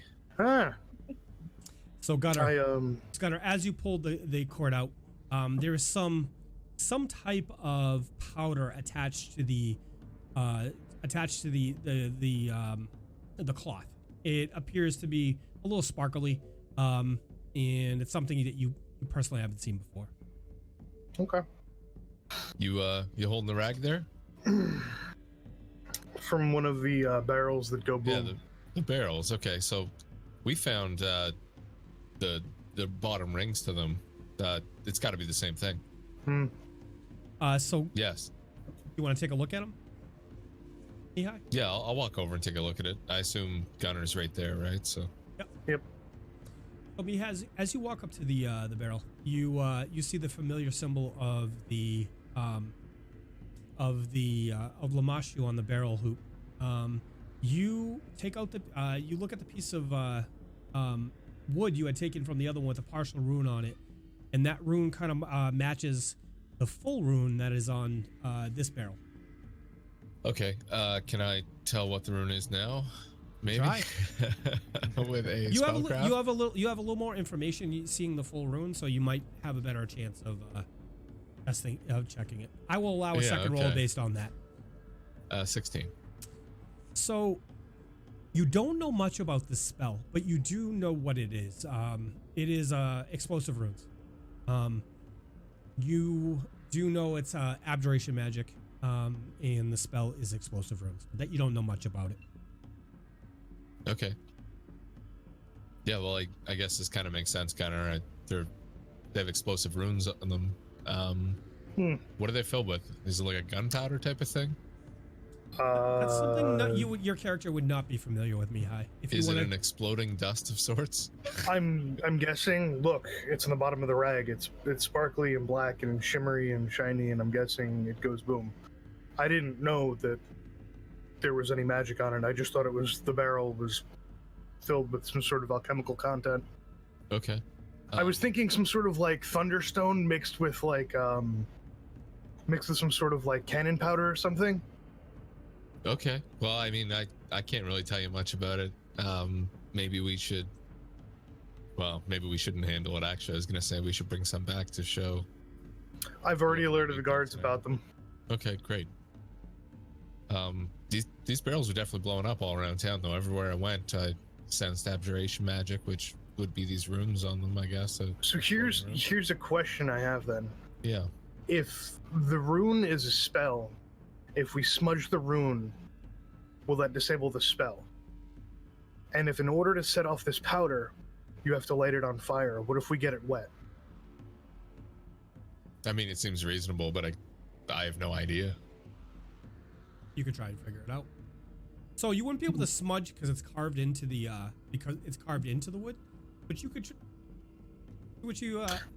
What if we scraped over the symbol and changed its appearance?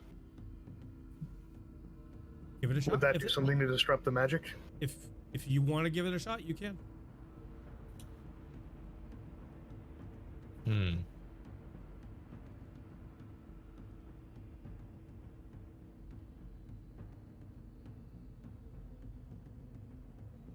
What would you guys like to do? There's a little bit of dead air there. I was waiting for Gunnar. He was probably waiting for me. Yeah, Sorry. pretty much. I really don't know what to do about it. I'd say let the guards handle it. Okay. I'm not worried about it. Mike, do I have my new abilities and powers yet, or no? You took a cleric level, right? Yeah. You wouldn't have any spell-like abilities. Okay. Until you pray. Okay. I told Father Xanthus to meet us back at the Rusty Dragon. I mean, I'm glad I happened across you. Were you just about finished, or? I believe we were just about finished. I look at the other guard. We're about done here. So as you guys are standing there talking, that guard the guard that you had sent previously off, Gunnar, comes back with 2 more guards, and they come back into the courtyard and they look at you and they say, well, we've let them know that they should be sweeping for these barrels. Well, we just have to wait to hear, but we were told just to leave the barrel here for now until we can figure it out. We're gonna stay here with the barrel and make sure nothing happens. Okay. But you don't even need a sense motive to see how nervous they are at this point. All right, Gunnar approaches the 2 that are supposed to be staying here, and he looks at them and he holds out the rag in his hand. Okay. In order for the barrel to go boom, this has to be lit. Without this in the barrel, it can't explode. So, just don't mess with it.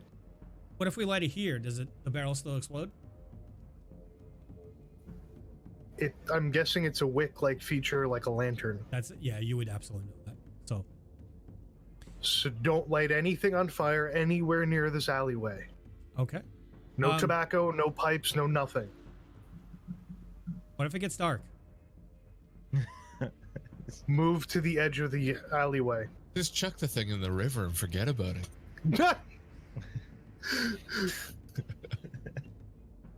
You're gonna be fine. Yeah, it'll be fine, guys. I look at the other guard that I was patrolling with and I go, are we done with our patrols for now? Well, other people are gonna take over. Well, you look to be weary. I think everybody's weary, but we have some people volunteering to take over and start and comb through the town. Okay, I'm going to take off with the little one here. This little one. Little one. Where is your destination, Gunnar and Mihaly? I was headed down to the Rusty Dragon, but I'll go wherever.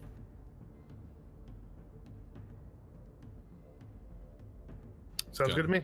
Any preference? Yeah. We should probably find the others, but if we're all supposed to be meeting at the Rusty Dragon's fine. That sounds good. So we're gonna make our way down there. Okay.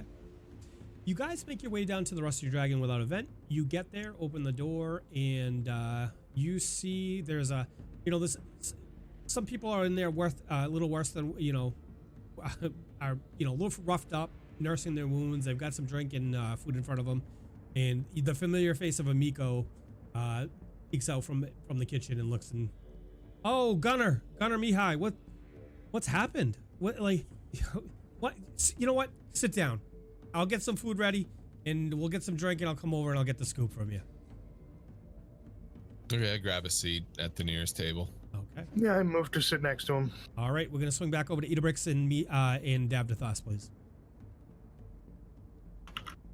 All right, so I'm basically just I'm here to help if you need it. If you don't, that's fine too. I mean, I'm just gonna try and help out as many people as I can, Okay. as long as I can. Are you gonna? Let me ask you this: are you gonna exhaust your resources doing so, Davdithas? I'll do whatever I have to do to help. So if that includes giving all of my casts to heal as many people as possible, I will do so. Okay. So Davdithas, you work for another hour with the assistance of Luna. I'm sorry, with the assistant Idabrix. She helps support you as you get weak, and she grabs fresh bandages and cold water to wash the wounds of the people and give them some water to quench their thirst. You guys work on it for about another hour, and you think you're at your limit at that point. And it's coming about the time where Father Xanta said he's going to meet you down at the Rusty Dragon. I think we've done all we can here. Let's head to the Rusty Dragon. Yeah, that sounds good. I make my way back to the Rusty Dragon. Okay. All right. So as you guys get down to the Rusty Dragon, you make it there without event. You pop in and you see your friends Gunnar and Mihaly sitting at a table, and platters of food being placed down in front of them, and drink as well. And Amico is sitting down to it looks like to talk to them. Mihaly, I wonder if the contents of the barrel is what we find in the sky flowers. Did you say sky flowers? Yeah, remember the festival we first had, and there was all the bright lights and the pretty stuff in the sky when they lit off those screeching. Yeah, fireworks, right? Okay. The sky flowers. So maybe that's the sky same flowers. stuff. Gotcha. Yeah, they kind of explode, don't they? Yeah, make huge might be onto grandiose something. bursts of light. And Well, they had a rune on them though. That makes me think, and they were branded. That makes me think that they prepared them outside of the town and brought them in. what if that rune, that spell, makes them better, makes them more potent or more destructive? They were definitely large explosions, yeah. Because I mean, how many of those sky flowers went off in the sky and really didn't create, massive booms like we felt from these? And I mean, I know it's a big barrel, but how many of those sky flowers went off? So maybe it amplified it somehow. I'm sorry, For I know sure. I'm just coming into this conversation, but sky flowers. You're not explosions. saying- The thaws. Hey, buddy, What's happening? take a seat. Oh, with pleasure. Food, drink already prepared. Amico, how you doing? Davdithas, you've been awarded a +1 from Dirtbag Don. Oh, nice. I'll use it to see how quickly I can chug as many of these drinks as possible. And I'm just coming in and sitting down very quietly. As you guys enter the inn and you see your friends there, you approach the table, sit down. Amico pops up and says, food, drink for you Yes. guys? Yes. Yeah. Okay. So she Yes. retreats to the kitchen, and your friends are in front of you. You guys are reunited once again. You guys got the band back together. Guys, what did you find around town? Anything to report? I took down an acolyte of Lamashu, actually. Oh, me too. Killed two Actually, goblins. there were two, but I was really swift and You deft. did? Mihaly, Yeah. are you attempting to bluff your friends? Yeah. Do it. Roll it. Duh. You were there, man. And I'm gonna sense bullshit. A 25. Oh, I believe him. I believe him too. Wow. I definitely believe him. Okay. Guys, it was crazy. I just bam, bam, took them both down. Just acid splash darts right to their eyes. Just pow, pow, pow, pow. That's was crazy. like- Oh, I threw a javelin at one, and I hit him with the Morning Star right in the torso. And he burned. oh, that sounds cool. He lit on fire. Man, we had a wild day. I cut Gunnar. through one into another. Yeah, that's crazy. I helped rescue 150 people. I mean, that's cool. Oh, God, maybe. yeah. Yeah, that's cool. Okay, fine. Yeah. You win. Damn it. Okay, well, on that note, there's barrels all over the city. Yeah. They've been blowing up. Oh, that's not You good. came across, well, we both came across acolytes. I mean, Yes. mine was a little cooler, but it's fine. It's not a competition. There's going to be a lot of rebuilding for the city. So they were bringing in barrels, right? Maybe we can find someone who saw them come into town. There had to be people working on the inside to get all this stuff in here. Well, Right, here's how the did they go thing. past the gates? Mihai, They as I'm come in sure from the water? as I'm sure you encountered, just as I did. I mean, the acolyte was hiding in plain sight amongst us. He was just covered, and we were just there triaging all the injured, and all of a sudden he revealed himself. So I think they've definitely infiltrated somehow. Well, mine didn't like flash me and reveal themselves, if Yeah, that's well, what you mean. I had a weird day. All right. But yeah, same thing for me, man. Okay. We Yeah. can assume there's more around town then? There's got to be. That's There what I'm has thinking. to be. That's the only way they could get everything they needed to pull off an attack like this. There was some that was, from what I heard when I was on the ship doing rescues, there were some that were on the ship causing the explosion. So Really? So that's what happened to the boat? what I have heard, Wow. All right. Well, I'll have to get with Father Xanthus. Has he shown up? Is he I right told here? him to meet us here. He should be here soon. Okay. We'll have to get with him and come up with a plan of action. I think we can probably weed them out with some help with from Desna. Okay, guys- so is that the plan? We need to clear the town? We already have guards starting to clear the town looking out for barrels, but I'm sure extra eyes wouldn't hurt. Okay. So after a while, you guys are chewing the fat and recounting the events of the day. The door opens and Father Xanthus comes in. Very weary, obviously very weary. His robes are very extremely dirty. Blood, blood's on them, and he, stumbles over, sits down at the table even with you. And Amiko jumps up immediately, runs to the back and to grab food and drink for him. And she.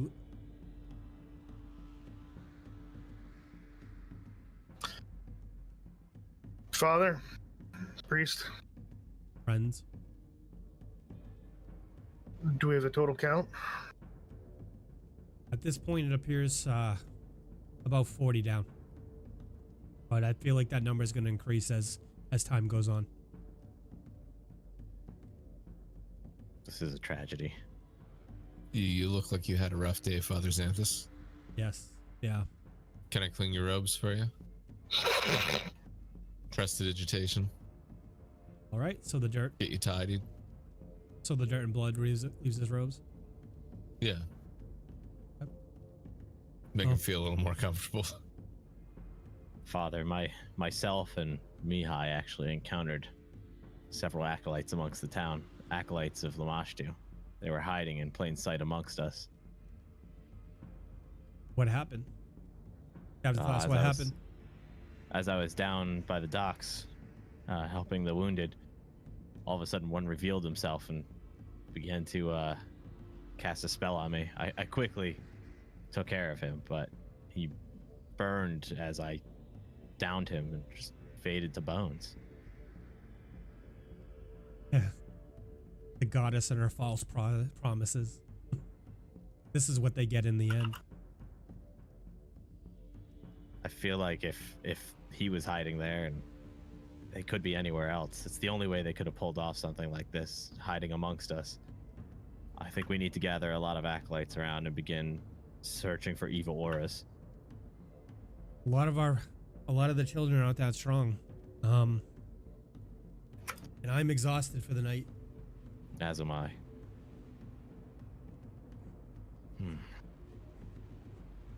Well, they would seem to probably try and attack any places of highest value or largest concentrations, I would think. So maybe in the future we'll have to... Who's patrolling the town now? Because he noticed, obviously he sees Gunnar there. He's like, who's patrolling the town now? There's several more guards and waves that are patrolling.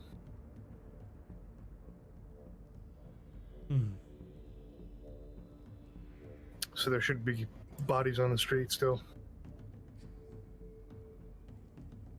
All right.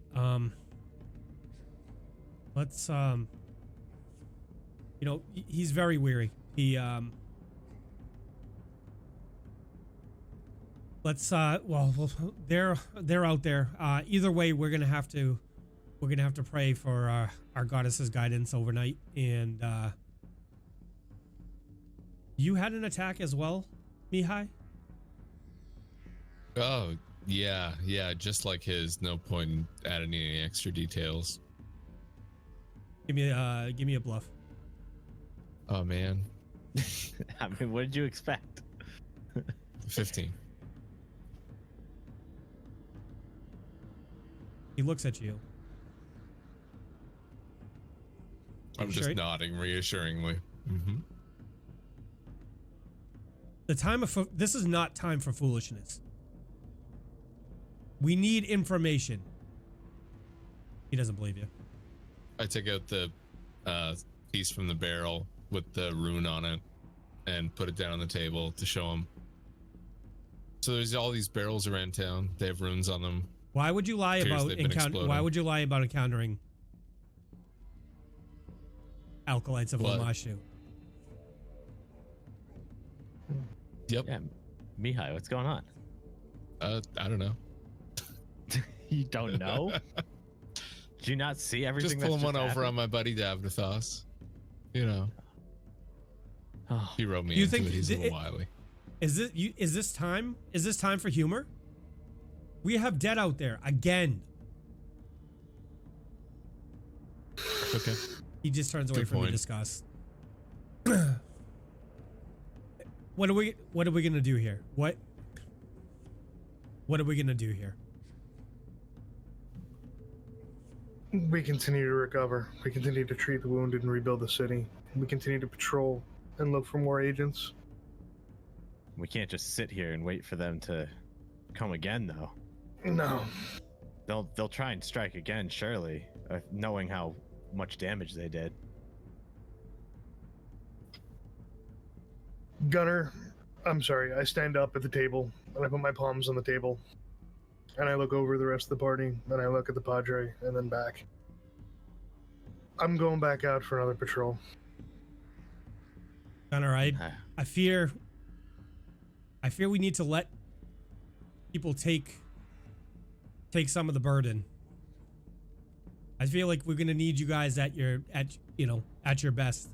I mean, if I got stuck out right there, now and something happened, I'd have to. I mean, I got these. And I got this, and he holds up his star knife. But I don't have much more than that. The last time I let somebody else handle some of the burden, ships exploded in the harbor, and almost 150 people died. I'll wait till tomorrow. Yeah, you can't put that on yourself, though. It was my order. It was a wise decision. I would have made the same choice. Gunnar grabs his mug of ale and heaves it across the tavern and goes, "It was my order." That was good ale. Look, if we weren't here, I storm out of the tavern on the street. Before you storm out of the tavern, I'm going to have everybody give me a perception, please.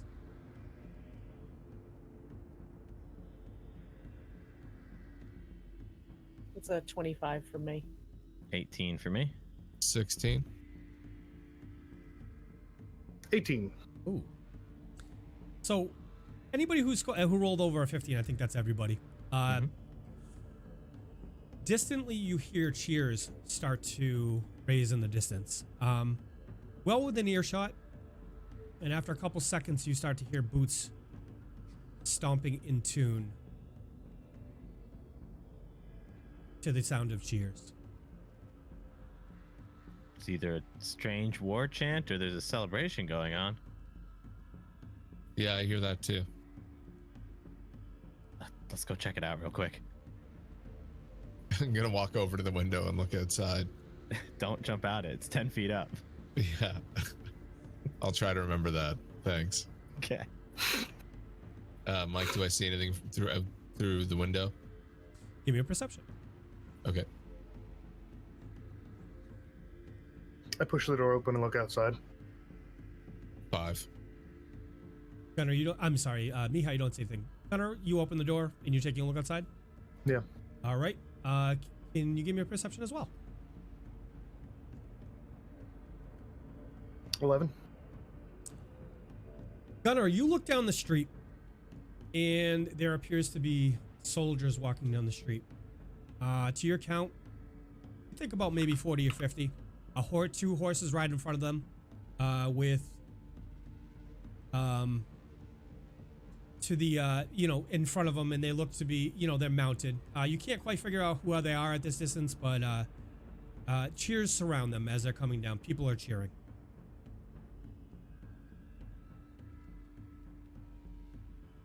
I step out the door and onto the street and start approaching it. Okay. I'm As you walk following down in suit. Okay. As you guys walk down the street, you see the familiar face of Mayor Tavern and Sheriff Hemlock at the lead of about 40 to 50 soldiers. They're mixed, half of them are on foot, half of them are on horse.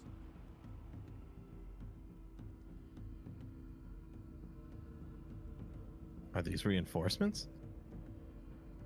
Hope they are. We could use the help. Yeah. Definitely. That's a welcome sight if they are.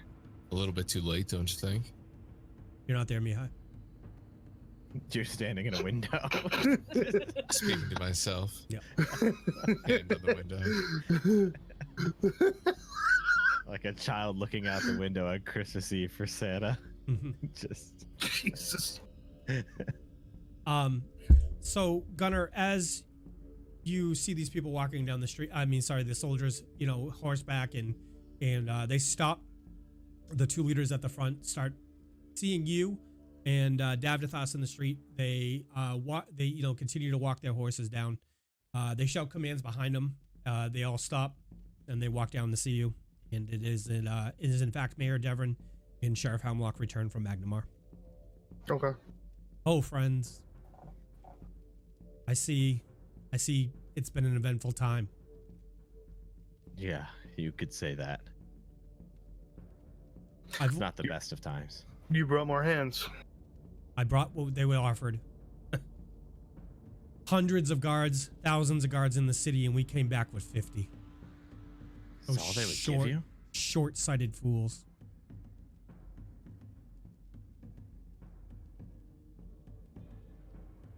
It's terrible.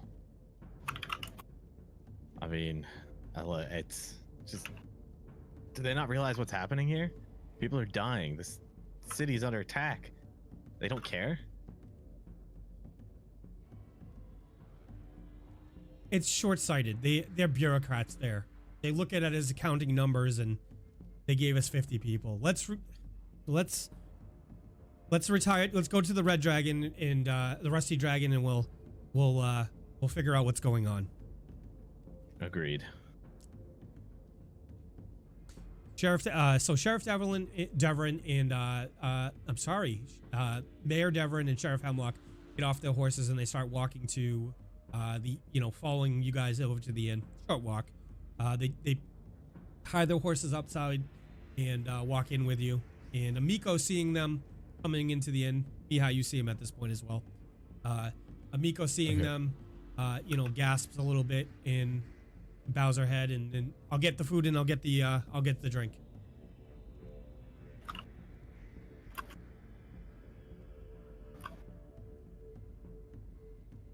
Friends, what's happened here? They're all in the tavern now? Yes. Friends, what's happened here? I'm going to turn from the window and walk back to my seat. Okay. Well. So Mayor Devon addresses you guys as a group and says, what's happened here? What's going on?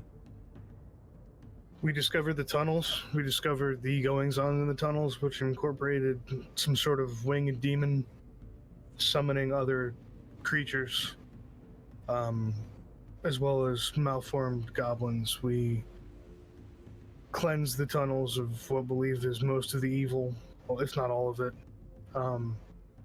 We informed Father Xantis, and as we did, what tunnels? Everything. The ones underneath the glassworks that connected throughout most of the city.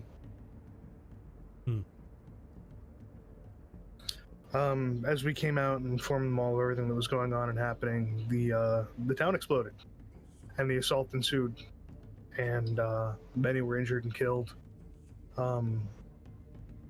Many were set out to boats, and the boats exploded at sea.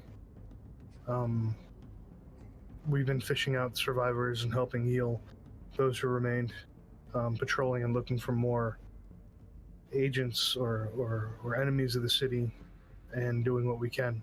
And now we're here. It was pretty devastating, if I may say so myself. I fear we're late. Hey, you guys, you missed a heck of a fight. Is the city safe now? For now, it would seem, but I mean, we're still weary that there could be acolytes of Lamashtu among us. So we're on high alert ourselves. but Lamashtu. Yes, Lamashtu. This has gone on long enough. So, at this, Mayor Devon turns to Sheriff Hemlock. Sheriff, I fear you have duties tonight. Can you head up to town hall and find whoever's in lead and get up to speed and get the men dispersed and where they need to be? Sheriff nods his head, tips his cap to Mayor Devon, and walks out.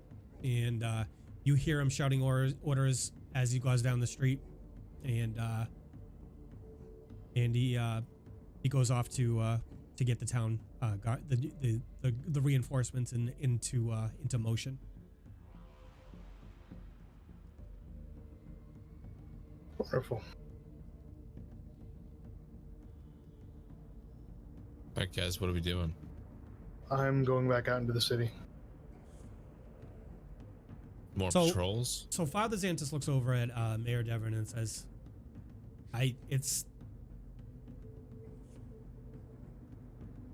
respectfully, but after going through everything we've gone through since you're gone, and what I've witnessed today, what these friends of the town have gone through,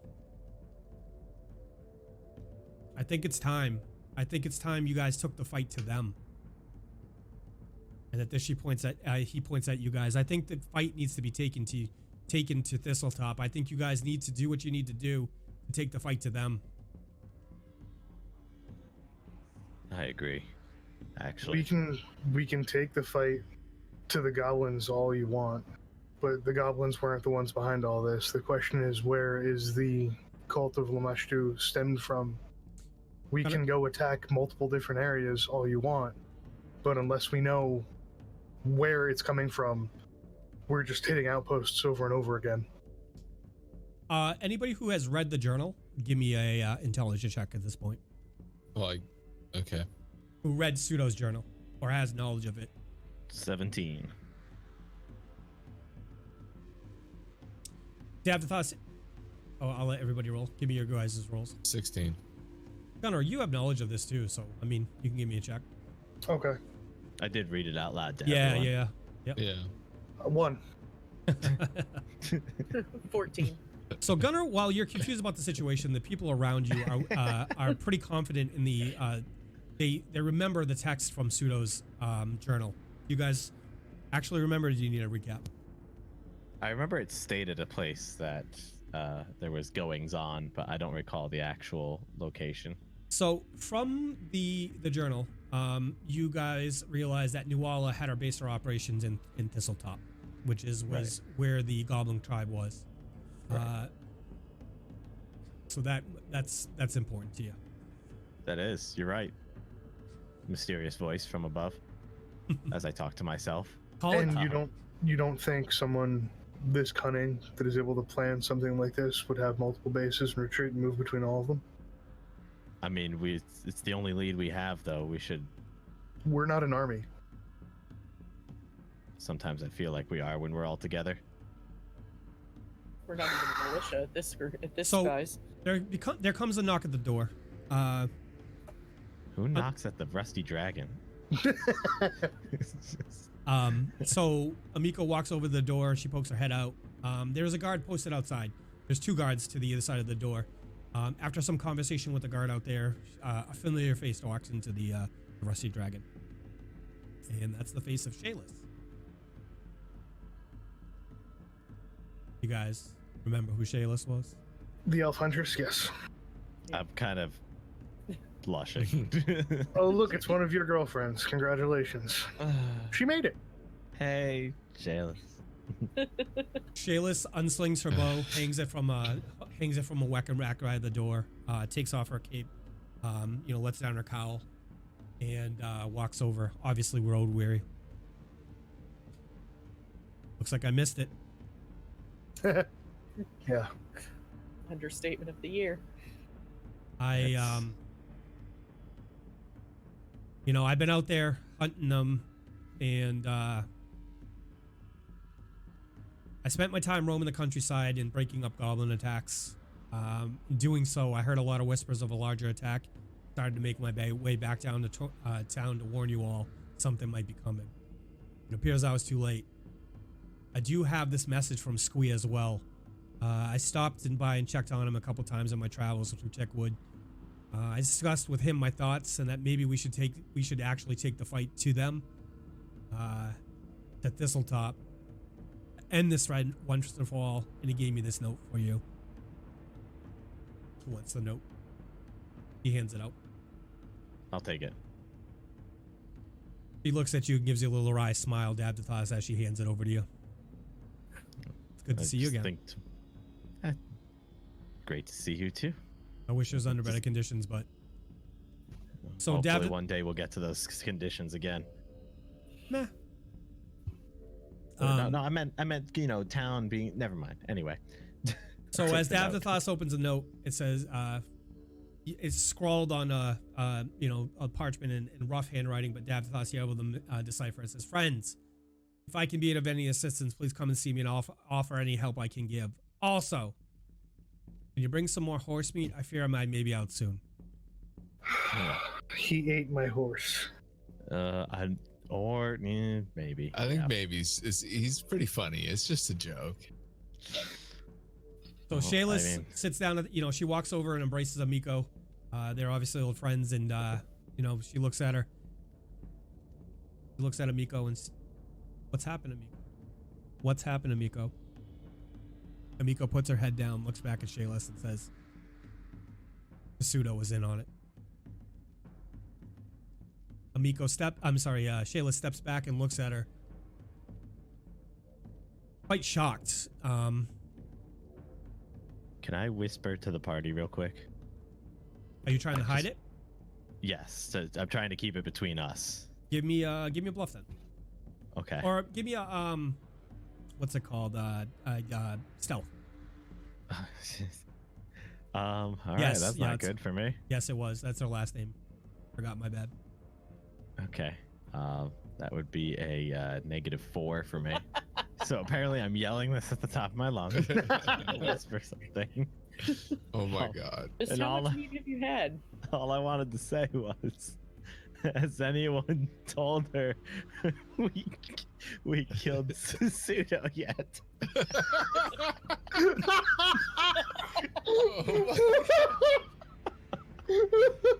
Oh fuck. I just look at Davdithas. Like, Oh my god! I just want to point this out for you guys, okay? So Davdithas, the lowest you could possibly roll is a 1, and I'm like, if she rolls a 1, she's not gonna hear it. She rolled a 2. You can go back and check the VOD. No. She rolled a 2. Oh my god. Oh man. Okay.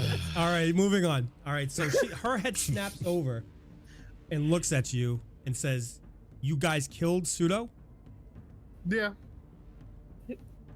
Also, Amiko looks up and looks to you, Davdithas, and she starts crying. He tried to kill us, so we finished him where he stood. Again, just to be clear, the third time he tried to kill us. Is the window still open?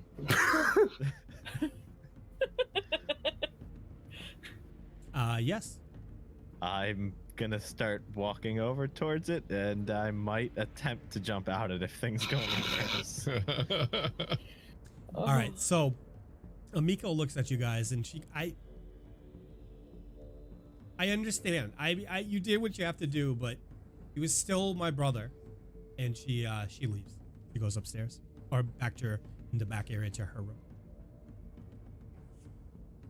I've seen. Shayla, I'm sorry, Gunnar. Go ahead.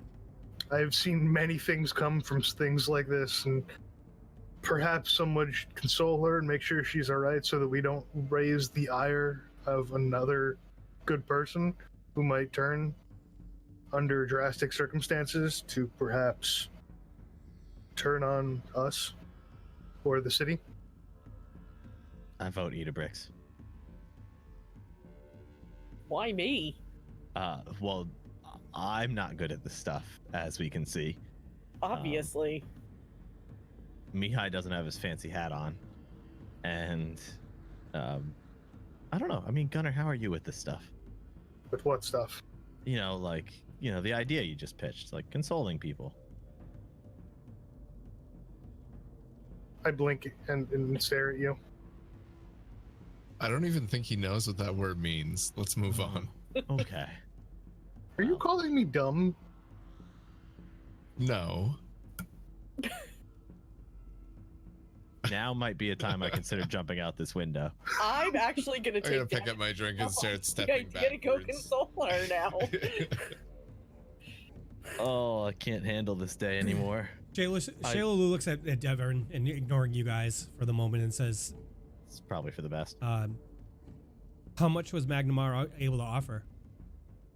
50 people, 50 guards, 50 out of the thousands that they have. They offered us 50. Shayla walks over to the window and kind of shakes her head in disgust, looks out the window, looks down at the ground as she's pondering the situation. She looks over to Father Xantus and says, Alabaster, what do you think? I've already told them what I think. I think the fight needs to be taken to them. Shayla kind of nods her head. For those of you out there, I used the wrong name for this character. It's actually Shayla. She nods her head and says, I think that might be appropriate at this point. So we have 50 guards in town. Correct. I can stay here to help as well. I will lead the guard under Mayor Devon. We'll set up patrols. We'll guard the town. And all three of their eyes turn to you and as the party. Says, what would you like to do? Apparently, we're an army now. Great. We take the fight to them. We prep in the morning, we'll gather supplies, we'll figure out plans of attack, and we're going to need maps. Since you've been scouting them and you know the woods, we're going to need to know all the information we can gather on them. Okay. I'll form an attack. I'll figure out how to do it. Squee said he might be able to tell you a little bit about what's going on over there as well. He's more familiar with. Actually, I kept it at kind of a distance. I was roaming the countryside trying to protect the people. The small people that don't live even in this. I mean, this is a small city, but you have small little 2 to 3 home farmlands. Those are the people I was trying to protect. Yeah. I'll give you whatever I can give you. We'll gather. Will help. We'll gather Squib and we'll take him with us. Pay him in Now horse I think we meat should and food. rest. Yeah, horse meat? We're bringing up horse meat? Apparently. Ugh. Lovely. I'm going to take another hour and patrol for a little longer, and then I'm going to bed. If any of you wish to go with me, please feel free. Okay. Gunnar stands up and starts working for the door. And he walks out. Okay, well, I was going to tell him I would, but I'm a little too tired, so. Guess that kind of solves itself, doesn't it? Okay. So, Gunnar, you're gonna patrol just random? Yep. Okay. All right. Give me 3 perceptions.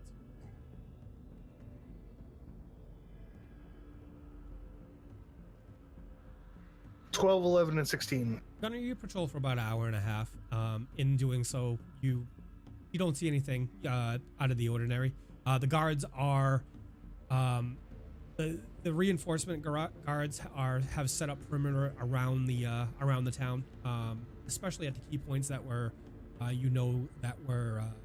where the goblins access this time, as well as at the sandworks. There's a strong guard presence over there too. But your patrol passes uneventfully. Okay. And we're gonna switch back to the rest of the party, and we'll figure out what they're doing in the meantime, and then we'll resolve what's going on with you. Mihaly, Idabrix, and Davdithas, what are you doing back at the inn? I'm gonna go up to my room and I'm gonna call it an evening. That's pretty much exactly what I'm doing. Not to his room, my room. Shaylalu, seeing you retire upstairs, Davdithas, nods at you, gives you a little wink. I nod back with a smirk. All right, so without a word, she goes and grabs her, her stuff from the weapon rack and starts to follow you upstairs. I'm sorry, Idabrix, so you're going to retire? Yes. Okay. Definitely not to his room. My room. Okay. Three's a crowd. Okay. I'm gonna stay sitting at the table waiting for Gunnar to come back in, and I'm gonna order up another pint of mead or whatever we're drinking. Okay. You could have the sprited mead. You have the regular mead out there, and Yeah, I'm the sure you sprited mead. Okay. Yeah, All that right. was good stuff. All right. So you wait down there, and Mayor Devon takes off for the night. She retreats back to her place, and after about an hour and a half, Gunnar comes back, opens the door, and you guys see each other. Probably looking exhausted at this point because we haven't slept other than in a dungeon in about 2, maybe 3 days. Correct. I step in and sit back down at the table with Mihaly. Well, you're back. Everything fine? From the looks of it, for the most part. Man, I'm exhausted. I don't know about you, but I'm about ready to hit the hay. Just wanted to make sure everything went smooth. Sleep is probably wise at this point. One drink for the road? He lifts up his mug. One for the road. Cheers. All right. I slam down my mug on the table and say, well, with that, I bid you adieu and head upstairs to my room. Alrighty. Kind of what would you like I to do? follow after him and head to bed myself. Okay. Davdithas. Give me some rolls, my friend. Which ones would you like? Let's go acrobatics acrobatics. Acrobatic. No, that's not fair. That's not fair. A I'm sorry. backflip mount. No. I forgot. I mean, I would be naked, so my -6 modifier would go away. Okay, let's do acrobatics then. What? I'm just gonna add a. Oh, actually, no. I'll take off my armor real quick. Hold on. I'll So- make this legitimate. So as you walk into the room, you see the familiar face of Shaylalu, grinning at you, and she says, let's see how tonight goes, my friend. Lead She the walks way. over to you, puts her arms around you, and leads you to bed. So give me 3 acrobatics, please. The acrobatics commence. I can't believe you're Ooh. actually making him use acrobatics. 6. Oh my god. That's a 1. And I'm gonna spin this one in my hand here. That's a 3. Oh, dude.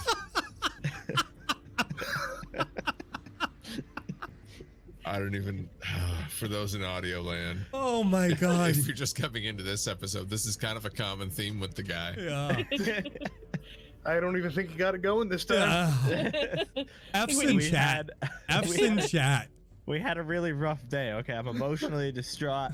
This happens to people, you know? It starts off as sex and ends up into the crying game.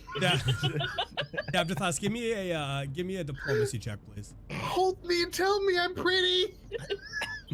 Well, I just choked on my scotch. Okay. It's a 13. It's not the best. So Davdithas, narrate for me how you would explain the your proud why this time your prowess wasn't as proud as it should be.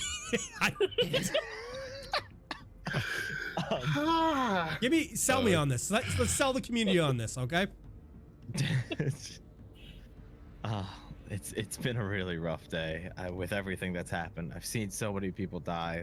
There's Lamash do about. It's just I'm having trouble getting my mind off of these things. I'm really sorry. You by no means are causing any of this. You are a gift. Ooh. Give me another diplomacy. Huzzah! Come on. Oh, 20 plus 5 is 25. Narrate Wow. it for me, please. You being here right now with me is helping me to overcome all this, and I'm sorry, obviously. I know you were expecting a little more out of me, but just perhaps in the future I can show you exactly how much this moment here with me means to me. I have Davdithas. You surprised me, friend.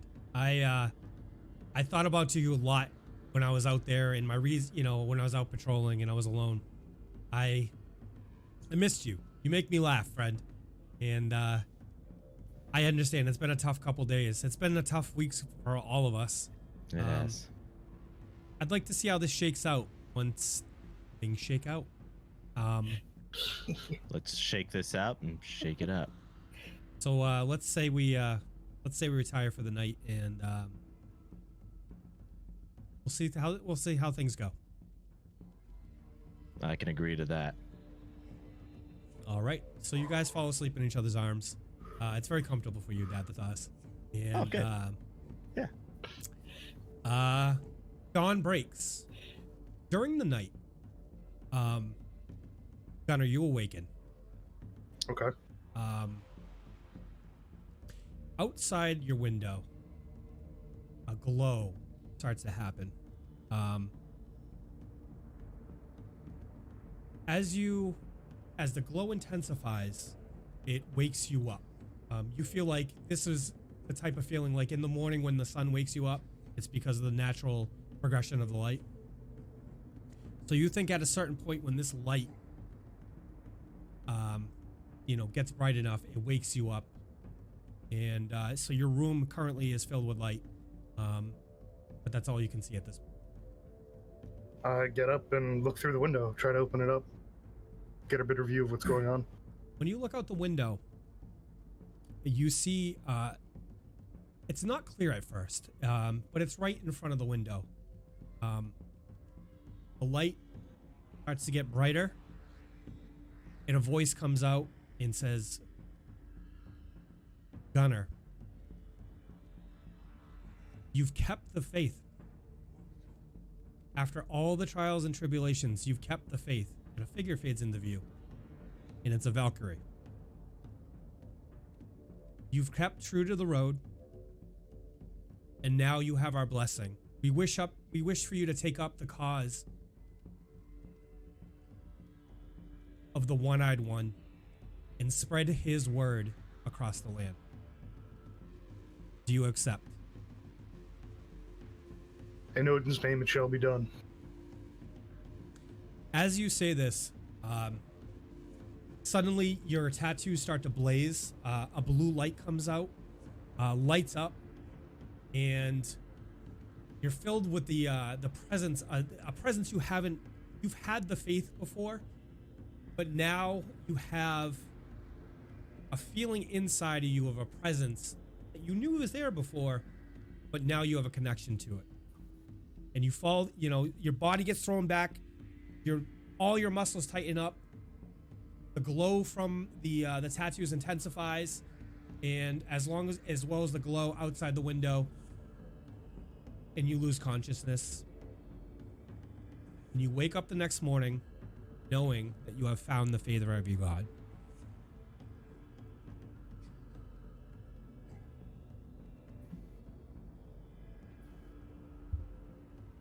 Otherwise, the night passes uneventfully. Mihaly, Idabrix, and Davdithas, you wake up. Davdithas, you are pleased to find when you wake up that Shilulu is still with you, and she's resting on your chest. Cool. This is that awkward moment when I'm awake and she isn't, and I'm trying to get up, and she's not ready yet, and your arms asleep, and yeah, it's all cramped up, and it's completely your fingers numb. are tingling. All right. Yeah. Okay. Yeah. Give me a reflex, or give me acrobatics. Let's get it acrobatics to try and get out. Or what am I gonna do? A backflip out of this? No, you gotta no. Let's call it. Sounds like a stealth check to me. Yeah, I'll give that. It's a stealth check. Right. It's just as bad for him. We know this. Yeah. To be fair, I'm not trying to escape her grasp. I'm just simply trying to not wake her. Make her counter roll with grapple. Grapple. All right, it's a 7 on a stealth She check. clearly wakes up. She's like, "Where are you going?" She's like, "What are you doing?" I need to get up and pray to Desna for guidance. Ah. I'm sorry, I didn't mean to wake you. Oh, okay. Feel free to keep resting. I should get up anyway. I need to go over my gear and meet with go up and meet with Sheriff Hemlock. I understand. It's good to see you, Davdithas. Same to you. We'll stay in touch.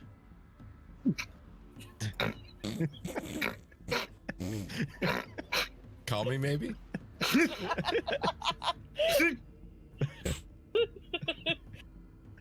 I'll be here when you guys get back.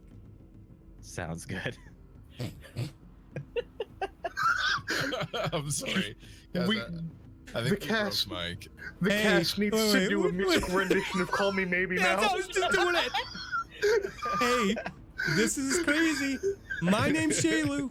Call me maybe. Send a runner, maybe? Oh God, Christ Almighty. Oh shit. And all the other clerics. Calm. All right, wait. Pitter patter, pitter patter. All right, geez. deep breaths, deep breaths. Okay, Weird okay. night. Okay. Yeah. All right. And then I started dying. Okay. So she gets dressed, Davdithas, gives you a peck on the cheek, and heads out. And you're gonna pray. Yes. Yeah. What would you like to do? I'm gonna wake up in the morning and slide her to bed, take a look around, inspect my robes. How bad are they? They're just as bad as you left them. Yeah, and they're like totally not functional. So right Maybe now a little bit functional. Like, they're. I mean, they got giant holes in them. So. okay. Oh. Yeah. All right. I'll chuck them on and do up my belt and look into my bag and sort out my stuff. I guess that's kind of it. Okay. Idabrix, what would you like to do?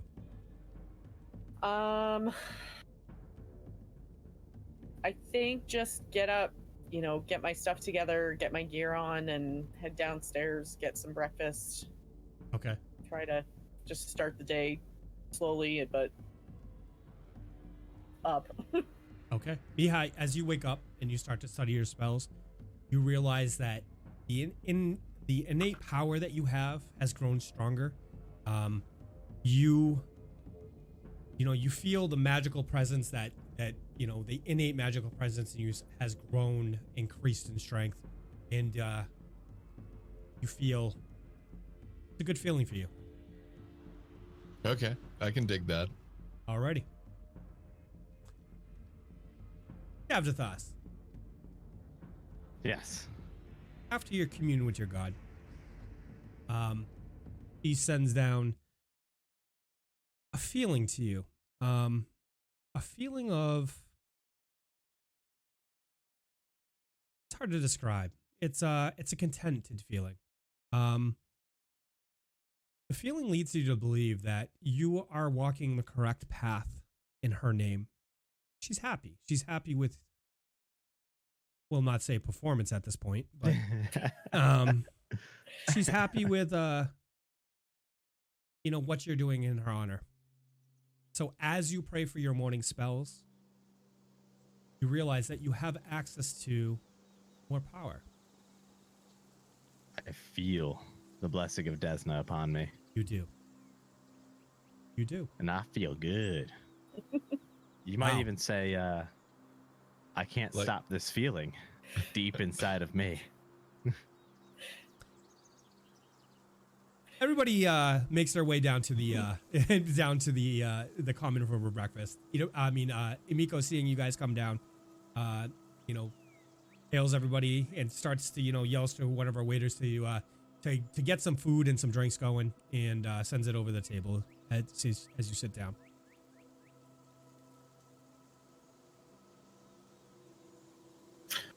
Always a good thing to wake up to. My normal Drink. prayers and coming down to say hi and oh look, we're all here. You guys sleep okay? Everything went well last night? Why'd you look at me when you said that? Oh, are you a little defensive about something? I was just asking the whole table. No, Well, what's it's up? just, look, it happens to people. Okay. What happens? It happens to a lot of guys. You peed right? the bed. Oh, yes. I peed Oh, the bed. man. Yeah. You're a Davdithas, little bit, but I'm going to let it pass. Are you bluffing your friends, Davdithas? I am bluffing, and I'd also like to point out that, in true fashion, I have forgotten to re-equip my chainmail. So, So you're just down there in your robes right now. correct. Yes. Okay. Yeah. Just to point that out. Okay. So you're gonna bluff him? Bluffing. It's a strong 16. Let me get a sense motive for everybody. That's a Yes. 20 plus 6 for 26. Damn you, Idabrix. And I roll a 1. So Not you know, even paying attention So- anymore. so Gunnar and Mihaly look at you and they start shaking their head in disgust. And Idabrix, she slips you a sidelong glance like, "Why Dude. you always lying?" I just kind of do like a quick little hush maneuver, like hand gesture, like kind of off to I mean, the side. our rooms are right next to each other, so Oh yeah, you know everything. I do. What are you gonna do with this information, Idabrix? I'm gonna hold on to it for a little while. Okay. I'm gonna look at him. I'm gonna be like, "You owe me." Just to be clear, I am covering this up with the fact, well, not the fact, but the lie that I have pissed myself. Are they saying this out loud right in front of us? Like we're all at the same table, right? No, so I believe Dave was talking out of game and Okay. explaining the situation. Yes. So and as- I said that I kind of gave him like a face, like, "You owe me." Okay. I'm sorry. He covered up his performance with the fact that he peed himself. Yeah. I'm just gonna let that marinate. Yeah. Okay. All right, guys, we'll move it on. All right, so Amiko comes out. She puts food and a drink down in front of you guys all, and she sits down and she looks at all you, and says, "I know what you did. You had to do what you had to do. But losing family's hard. Please don't make light of it in here. I would just respectfully ask." Gunnar nods. I'm sorry. Yeah. I'm not. Okay. Friends, you have done a lot for this town. We've all suffered. We've all suffered in our own way. I just don't want that knife driven home any more than it has to be. Understood. Same. Okay. When are you guys gonna head out today, or what are you doing? There's much to do today. We'll eat first and discuss it. Truer words have never been spoken. Okay. I reach over in front of Mihaly and I pick up his spoon Okay. and make it glow. Okay. Which Wow. spell are you casting? Light. Okay. I So, reach over and pick up Gunnar's spoon and hold it up and make it glow. With light. I pick up my own spoon and I cast light. And I just I've got like a raised eyebrow as I look at Gunnar. Pick up my spoon. I'm just like, okay. Davdithas, give me a knowledge religion, please. I was visited last night. That mine was 11. Gunnar, can you I know which god you intend to worship, but for the sake of the game, is there which deity in the pantheon? Odin. Okay, I'm gonna have to look. I'm gonna have to get some more information about that. I will speak to you offline. Not a problem, Okay, sir. we'll figure that out. Either way, so you know him. What did you roll? An 11. 11. Okay. Yeah. You know he worships. He has been blessed by one of the North gods, but you're not sure which one. So Gunnar, I'm sorry. That is to you. I was visited last night in the middle of the night by the Valkyries and blessed and recognized as one of Odin's son. Wow. That's big news. I mean, I'm happy for you that's happening. I mean, that can only help us. I dispel the light and set the spoon down again in front of Mihaly. I do the same and put mine back in front of him. I do the same, and I look at Idabrix. I eat my breakfast. When you're not looking, Idabrix steals all the spoons from you. No. True story. We should probably Light those up, bitches. we should probably begin dealing with our wares and selling what we found, and perhaps finding new items if we're going to be going to war. Yeah, I really need to get some new robes. Figured that'd be pretty high on my priority list. Okay. All right. So one by one, we'll start with Mihaly. Mihaly, you want to go out and get your robes repaired? Yeah, I want to go find a shop where I can Okay. maybe get better robes. Okay. Are you guys? We'll start with Mihaly. Mihaly, tell me exactly what you'd like to look for. We can go from there. Any robes that are better than these, and if there's nothing I can find, then a place to get them fixed. Okay. I mean, you could find a higher quality of robes, like a fancier robe, something like that. That's something you should be able to find. Yeah, okay. It's going to depend on how, if the shop was affected. But I'm going to have you go out and start searching around, and you're going to go down to the Merchants Guild and go down and see, if there's somebody that can sell you a better set of robes, if that's your desire, or Yeah. B, if you'd just like to get yours mended. Okay, so I'm going to stand up from the table and head out, and as I leave, I'm just going to say, yeah, I'm going to go look for some gear. If anyone wants to come with me, feel free. But I'm going to go get my robe situation sorted. I can use another javelin or two myself. I'll be happy to take the trip with you. Okay. Okay. Anybody else? What do you got? So at that point, Idabrix and Idabrix and Gunnar, what would you like to do? I'm gonna look for a smith. Okay. There's certain projects that I want done, including my holy symbol. You're gonna need that before you leave. So I have an idea from one of the books that I'd like to get a thumbs up or thumbs down from. Sure, let's hear it. In one of the books, it says that in some religions you're allowed a tattoo or a brand of your deity symbol on your skin, but it has to be visible, typically on your hand or your forearm. And I'd like to do it on the center of my chest, above where my armor shows. Okay, so I'm gonna make the ruling that yes, you can do that, but you have to present it like you would a holy symbol. Okay. You know what I mean? So if So you're you're doing this every time, you just. I'm just gonna have it uncovered by the armor. That's Okay. gonna come up later. but you're too. still gonna have to present it using an action to do so. Yep. Okay. Like. That is perfectly fine with me. So you're gonna go try to find somebody to make that symbol so they can. Would you prefer a tattoo or a brand? I'm going to do a brand. In fact, with my smithing skill, I'm going to craft the brand myself. Okay. And- So you just need equipment to do so. Yep. Okay. And Idabrix, is there anything you like to do? Yeah, I have a bunch of stuff I would like to sell. Okay. So I'm gonna do that, and maybe look for some new armor. Okay.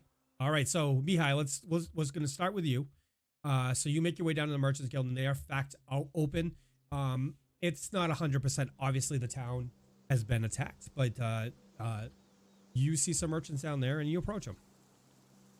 Yeah, Okay. hey, where can I go to find some robes? What kind of robes are you looking for, sir? Standard magical users accoutrement, if you will. Ooh, accoutrement. Accoutrement. Oh. Yeah, we could have some. We have some here. If you, is there anything you'd like specifically about them, or do you want them modeled after the ones you have? You know, the tatters that are on you right now. No, I mean, without tatters would be great. Fancy is key. I meant, do you want that general idea without the tatters, sir? Stop being difficult. Okay. Uh, yeah, something like this. I mean, if it was better, of higher quality, Okay. you know, if you have any real primo stuff, I want to see that. But otherwise, I could get these fixed or get some replacements. Out of game, Mihaly, you're looking for magic stuff, or Yeah. Okay. So I don't know how to present it as a character. Okay, and that's why I asked. I figured that's what you're getting. Okay, yeah, thank you. So we do have these. I gotta look up the cost. We do have these special robes over here. They're they provide a little bit better protection than other robes would. I like that. I believe. So, you know, you guys have done a lot in this town, but let me see. Let me run back to my guy and we'll get a cost on him for you. Yeah, sure. I'll turn to Davdithas while that guy goes and I believe just a plus talk to him for a second. off the top of my head, and I'm trying to remember here. I believe a +1 is equivalent to 1,500 gold. Oh my god. Yeah. So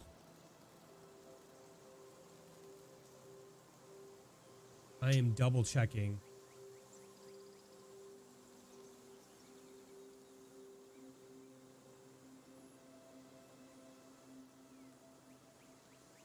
In the meantime, Idabrix, what do you have on you that you would like to sell? So I have, let's see, 1, 2, 3, 4, 5 things that I would like to sell. Okay. I have 60 arrows, a dog slicer, a set of small leather armor, a light crossbow, and a small shield. All right, let me look at your character sheet. And I will give you a quote.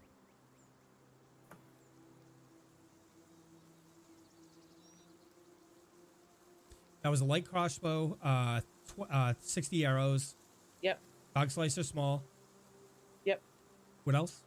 Small leather armor Okay. and a light crossbow. Another Did you light say that? crossbow. One light crossbow, one small shield, and then the leather armor, the dog slicer, and the arrows. Okay. So that is 35.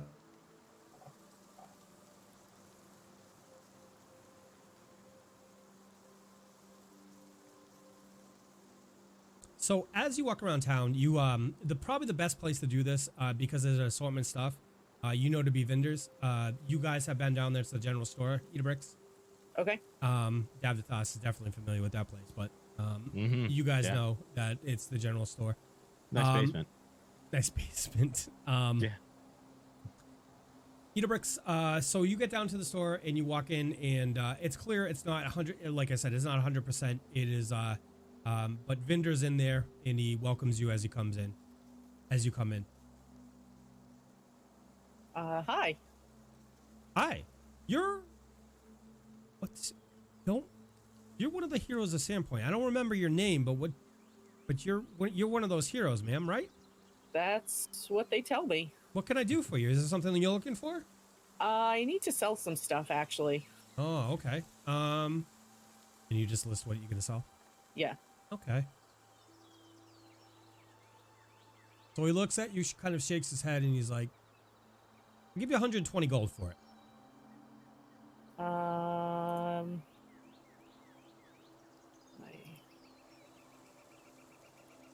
Can I roll an appraise check against that? Yeah. If you look at, you feel like that's fair value plus about 10%. Okay. All right. Sure. I'll do that. Okay. So you can add 120 gold to yourself and delete those characters, those items from your character sheet. Okay. Alrighty. Is there anything you're looking for, or? Do you have any chain shirts by any chance?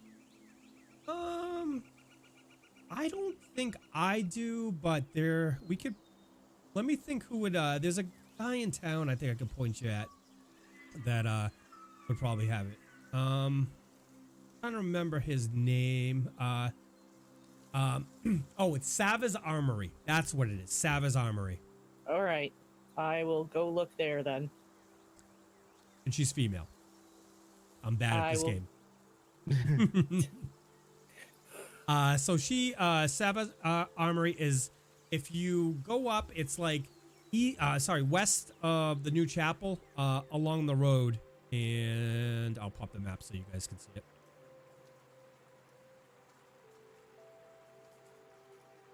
West along the road. Like right there. Oh, okay, perfect. All right. So you head over there. Okay. Yep. And you're looking for a chain shirt, right? I am looking for a chain shirt. Alrighty, let's look up. Let's see. So you make your way over there. You walk in. The building is partially burnt, but when you walk in, you see. Nope, you don't see it because the picture is corrupted. Oh, cool. But the woman stands before you. She's obviously, from the look at her, you think she can handle herself. She looks very similar.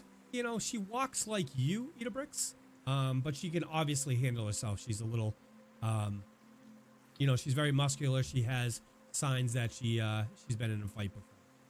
All Welcome, right. welcome. How can I help you? Hi, do you happen to have any chain shirts? Of course, of course. Do you have any in my size? Hmm. That's an important qualifier.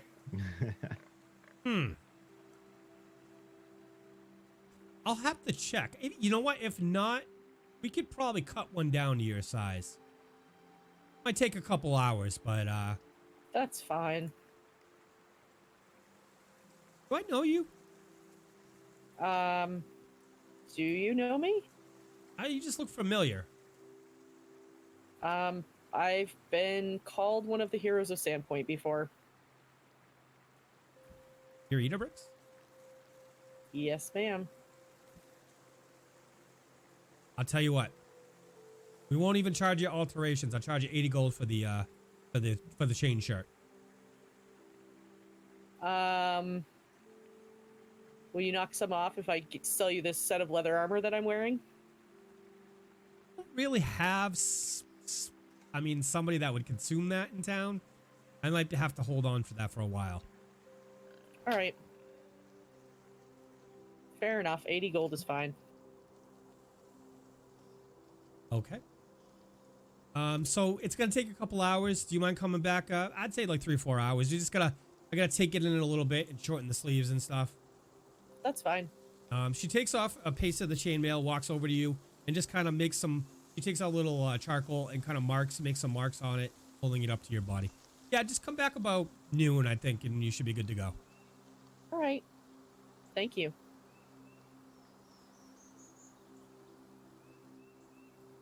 All right.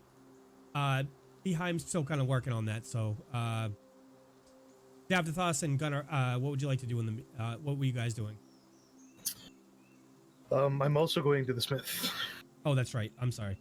All right, so you go, walk over to Smith, and you see Idabrix walking out as you go. Oh, hi. Hi. I got that chain shirt you recommended. Good. Very good. She's cutting it down for me because, you know, I'm not that tall. To be expected, little one. It'll fit better and work better for you. Yeah, I figure a chain dress is not very, No. Unless you look like him. Motioning to Davdithas. Yeah. Isn't Davdithas down there with me? Yeah, I'm still with you. Oh, unless you look like Davdithas. I felt it from over by. He invoked your name and it resonated. It did. Davdithas kind of like prairie dogged up, like. I had that ringing in my ear. Yeah. You know. Okay. Gunnar, you're just looking for the materials to get it?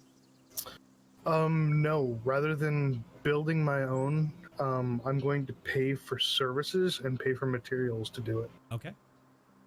All right. So I will rent the forge to do the forging and to for the breastplate and the shield that I was talking about, as well as making the brand. All right. So for the breastplate and shield, I'm gonna have to do that. I haven't done it in a while. But we're gonna to make the brand is it's very inexpensive. You should be able to find the materials here. Why don't we talk offline about the shield and the Sure. and the breastplate? Okay. No problem. All right. Apologize to the community. It's been I'm a little rusty on the item creation. I haven't done that in a while. Just want to jump back over to Mihaly. It's 2,000 gold for a +1. So Would they have one there at the shop? Do they have one in there at the shop? Yeah. Yeah, they probably Like do. there's one available for purchase. I just don't have enough money. Probably. Yeah. You would. I'm concerned as to why you're asking this. Well, I want to pull the shopkeeper inside and say, "Hey, so this is Davdithas. I'm Mihaly. We're working really hard to save Sandpoint. Mayor Tavern has just told us to take the fight to the goblins. We're heading out to go into battle for this town. Anything you have that you could even lend us or give us to aid us in our quest would be amazing. Just think about it. If we fail, they will be back." Give me a diplomacy. I'm gonna Okay. aid him on this. Actually, I'm gonna say we're up against a really tough foe, and it certainly could be of use. I roll a 23. Okay. And I am going to roll a 22 to aid him. So you give him a +2. It's a total of 25 for that roll. So the guy. I'll use my +1. Okay. So 26. 26. Okay. So he looks at you. Davdithas, help. He already did. He I've already helped given you you as much as he everything. could. Okay. Yep. So the merchant looks at you and kind of shakes his head, and he says,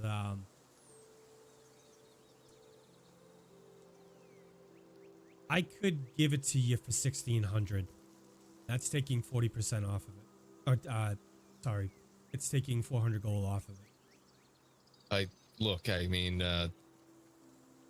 we're broke. We're spending everything we can to gear up to go out for this.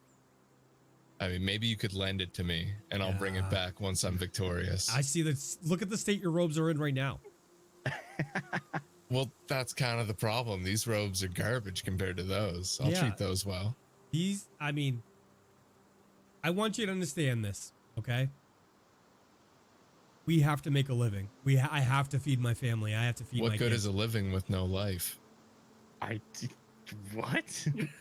Well, if we fail, they're coming back. They've already killed 40 people today. What if, and I pull out of my bag the black, tiny silk gown I have, and I go, what if I trade you? I'm sorry, I can't do that, Mihaly. All right. look, Okay. I think you should probably just get a new normal set of robes. Yeah. What can you do for just a standard replacement for what I've got? 10 silver. Done. Okay. Oh, that was After all easy. that. I'm also glad why no one has asked why I have this tiny silk gown. I'm just gonna put that in my pocket. There are questions to be raised later. Save that. I do have a question. I would like to find some type of armor that's not going to impede me magically, something like an armored kilt. Would there be anyone around who would sell something like that? An armored kilt? Yeah. Yeah, you could probably go up to Sava's armory, and she probably has an armored kilt for you. Okay. Davdithas, do you want anything here? No, I'm looking for like some javelins, maybe a sling. I mean, I assume I could probably find them at the armor. Yeah, you go up to Sava's. Yeah. Okay. Well, thank you for your time. Yeah, and away we go. So can I, before you leave, I just have a quick question. Mhm. What's up with that little piece of clothing you pulled out? Wow, I didn't question why you have all these garments around. I mean, just, If you look above this, it says Taylor. I mean, I think that's pretty obvious. that's okay. All right, look, you got me on that one. Okay. But I've been around a lot, and sometimes you pick up. He gets around. Whoa, hey, you! That's you. I mean, honestly, I have heard you get around. Oh, But do you take their clothes with you when you go, or? I haven't. Davdithas saying so. What did you pull out earlier? I pull it out again. It's this black silk tiny gown here. Oh, okay. Don't you remember we fought that thing and it had this and I took it? Oh Yeah. yeah, the thing that we fought. Yes. Right. I don't remember actually what I pulled it off of, but it's certainly something we fought. Alcohol Might have been is the an interesting drug. I might have pulled it out of the closet. I You don't pulled it out of your remember. closet? No, off the closet. The closet. The closet. Oh. The closet. Let me Do you just get this straight. understand? You kept this was in your closet. No, we were Yep, down. it was in his closet. Yep. We were in the Looking at glassworks, Davdithas nodding. and there was a closet, and I took it from the closet. Yeah, he just has a speech impediment. Don't worry about him. We'll be on our way. Are you bluffing him? Are you bluffing him, Yeah. Mihai? Yeah. Give me a totally. sense motive. I mean, give me a bluff. Okay. Oh my god. 13. Alrighty. That didn't roll. That Good. didn't roll again. It must be free then. No price. Oh my god. The shopkeep, the NPC looks at you and says, No, that's not what's going on here. What's going on here? Where'd you get that? I told you, I took it from the closet. What's a closet? It's Scary beast thing. yeah. Wears little black robes. Wings. Evil. Real evil. Killed it. Okay, By the way. that makes Yeah. sense. Yeah. Okay, and you kept it? Yeah. Why'd you keep it? You never know if it might be worth something. Are you interested? Okay, that's fair enough. Yeah, let me Yeah. take a look. Let me take a look. Yeah. Oh my god. There you go. Oh, Jesus. Wipe the sweat off my forehead. Successfully navigated another conversation. You have that in your inventory, don't you, Davdithas? Yes, the black silk gown, Tiny. Okay. Why Looks was at- this not offered to me earlier? You can't fit in it. All right. I mean, he almost could, depending on Do you what wanna he be- ate that day. So he looks at it and he goes, maybe 25 gold for it. Deal. Okay. Delete it from your character sheet. Add 25. All right. That Oh, worked out well. Davdithas, wheeling and dealing. Wheeling and dealing. You know. Sleeping with ladies and selling their clothes. A real hustler. Oh, Hey, wow. No, that's Wow. not what happened. You were there, man. Not when I was sleeping with the people. When the closet. Anyway, Yeah, I wasn't. Can we yeah. go to the? Okay. Can we go to the armor? Uh-huh. Okay. Yeah, let's go. Let's go. All right. Okay. All right. So you guys are heading up to Saba's. Yeah. Yes, please. Okay. All right. So you guys head up to Saba's and you see, when you get there, you see your friends Gunnar and Idabrix standing outside. Hey. Hey. Hi. Morning. Hey.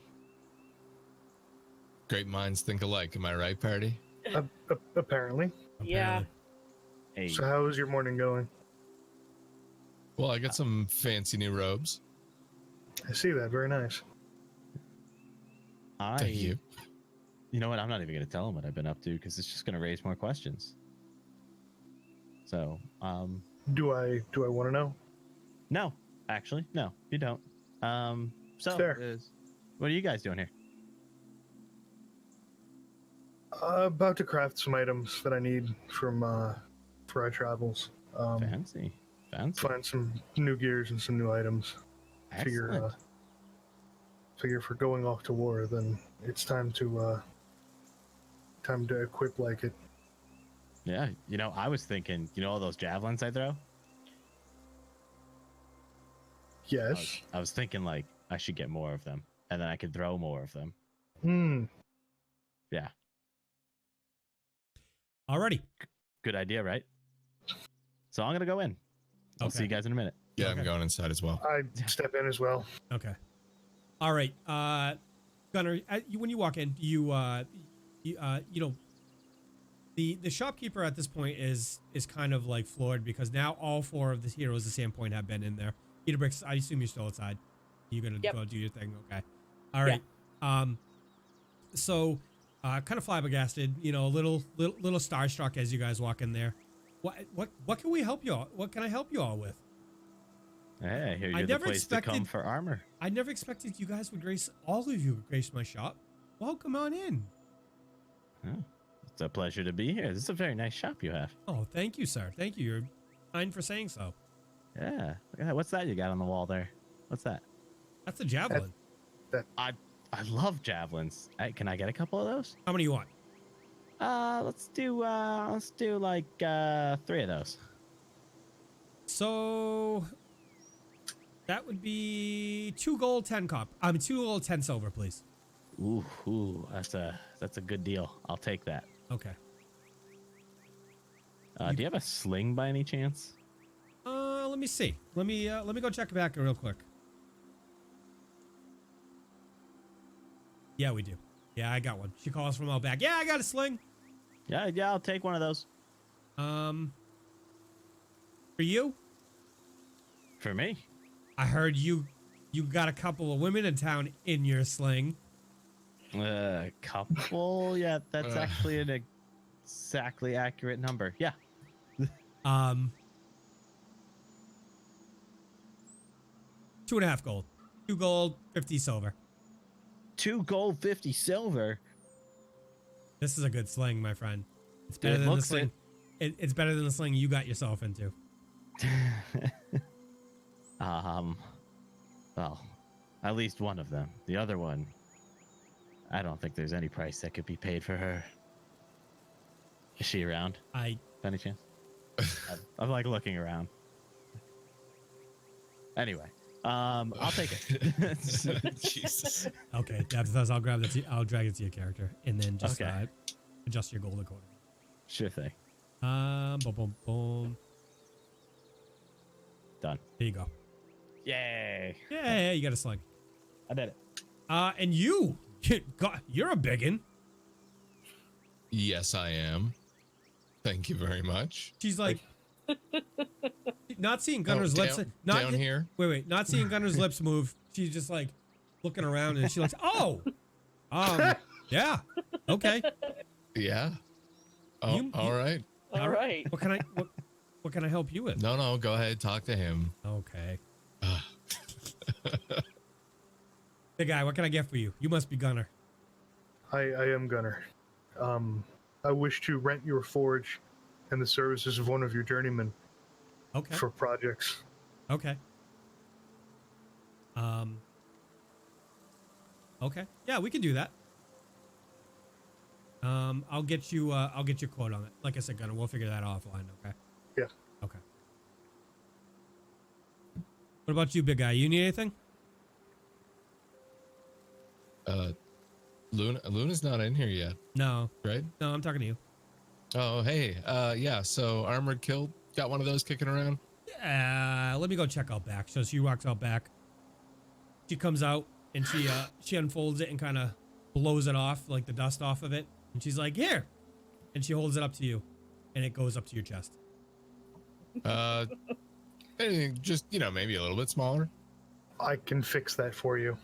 No, we'll take it in for him. Okay, cool. It's going to take you a couple hours. I think your friend's coming back at noon to pick up something as well. That sounds good. I can Okay. come back. What's the price on that? 15 gold pieces. That's fair. Yeah. Thanks. I'll take it. Okay. So we're going to have to actually build that because it's not built into the system. So we'll figure that out, okay? Yeah, we can figure that out later. Okay. No big deal. Figure it out. Okay. So several hours go by. You guys, wander about town and you help out where you can. And, you meet back here at about noon and you walk in, pay the lady for her work. It's quality work. And, so Idabrix, your chain shirt is ready.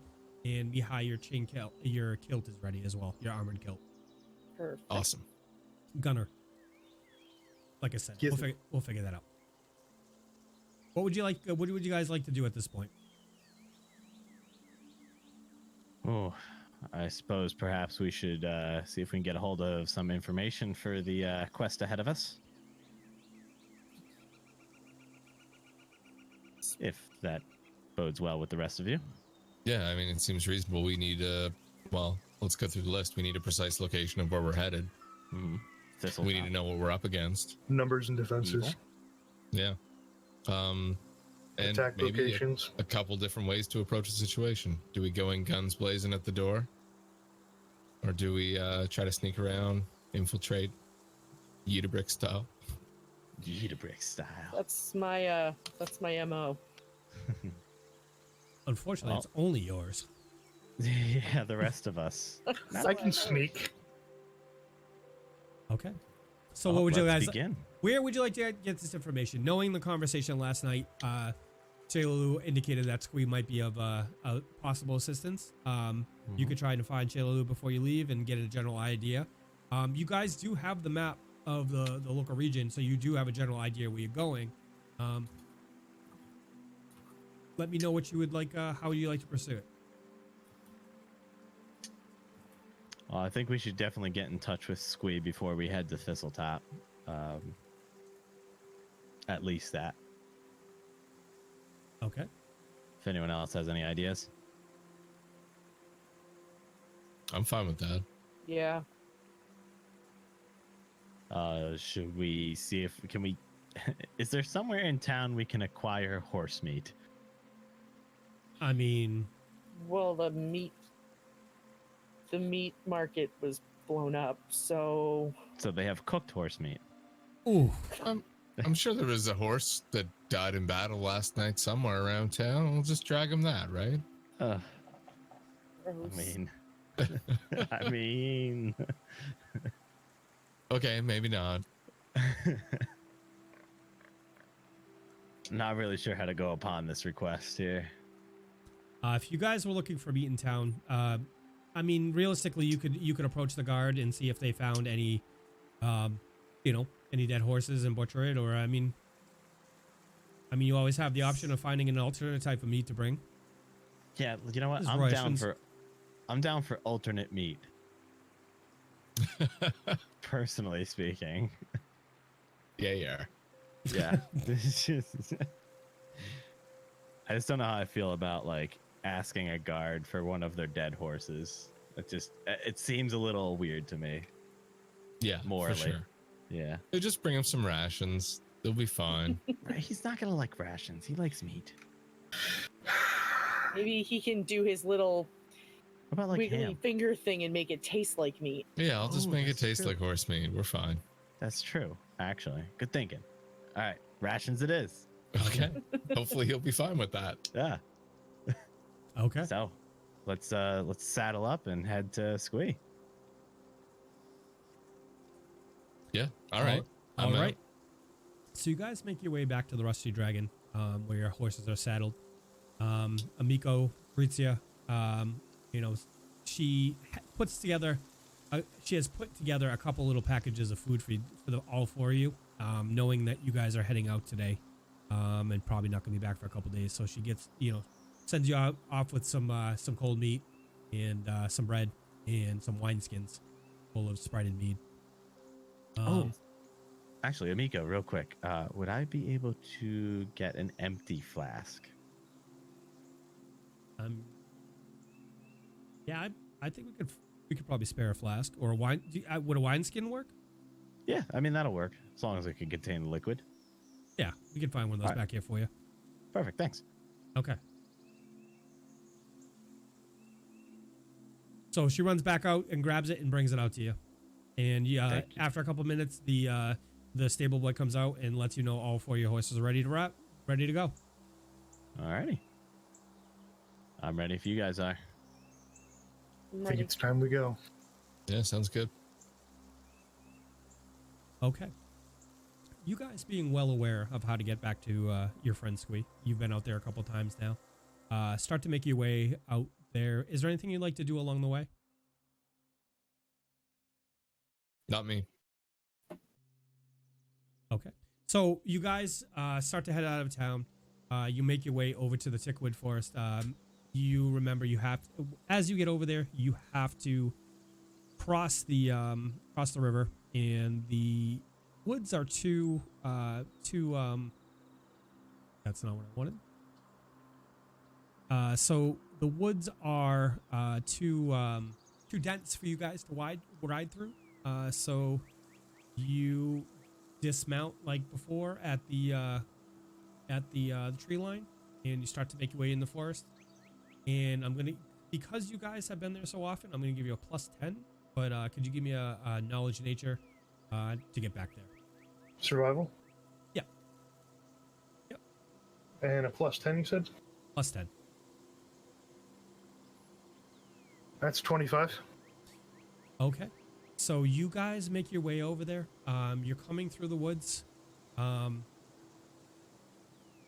anybody remember how you would greet your friend? Yes, the squeak call. The squeak call. Okay.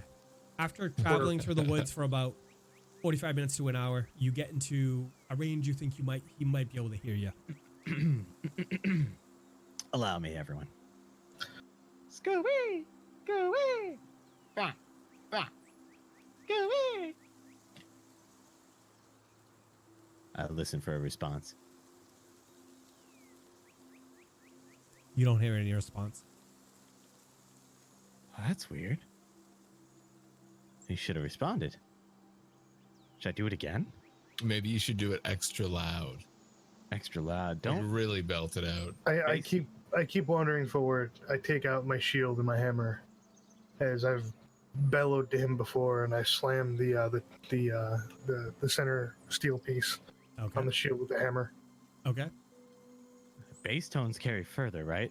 The lower tones? No. No? Just okay. All right. Never mind that. I see Gunnar pull out his shield and weapon there. I'm gonna cast Detect Magic. Okay. The item's on you, everything you're carrying with you, but you don't. Okay, you nothing don't extra. Nope. Yep. So Gunnar, at this point, you think you're probably about 100 feet away from where the copse of trees that he lives in.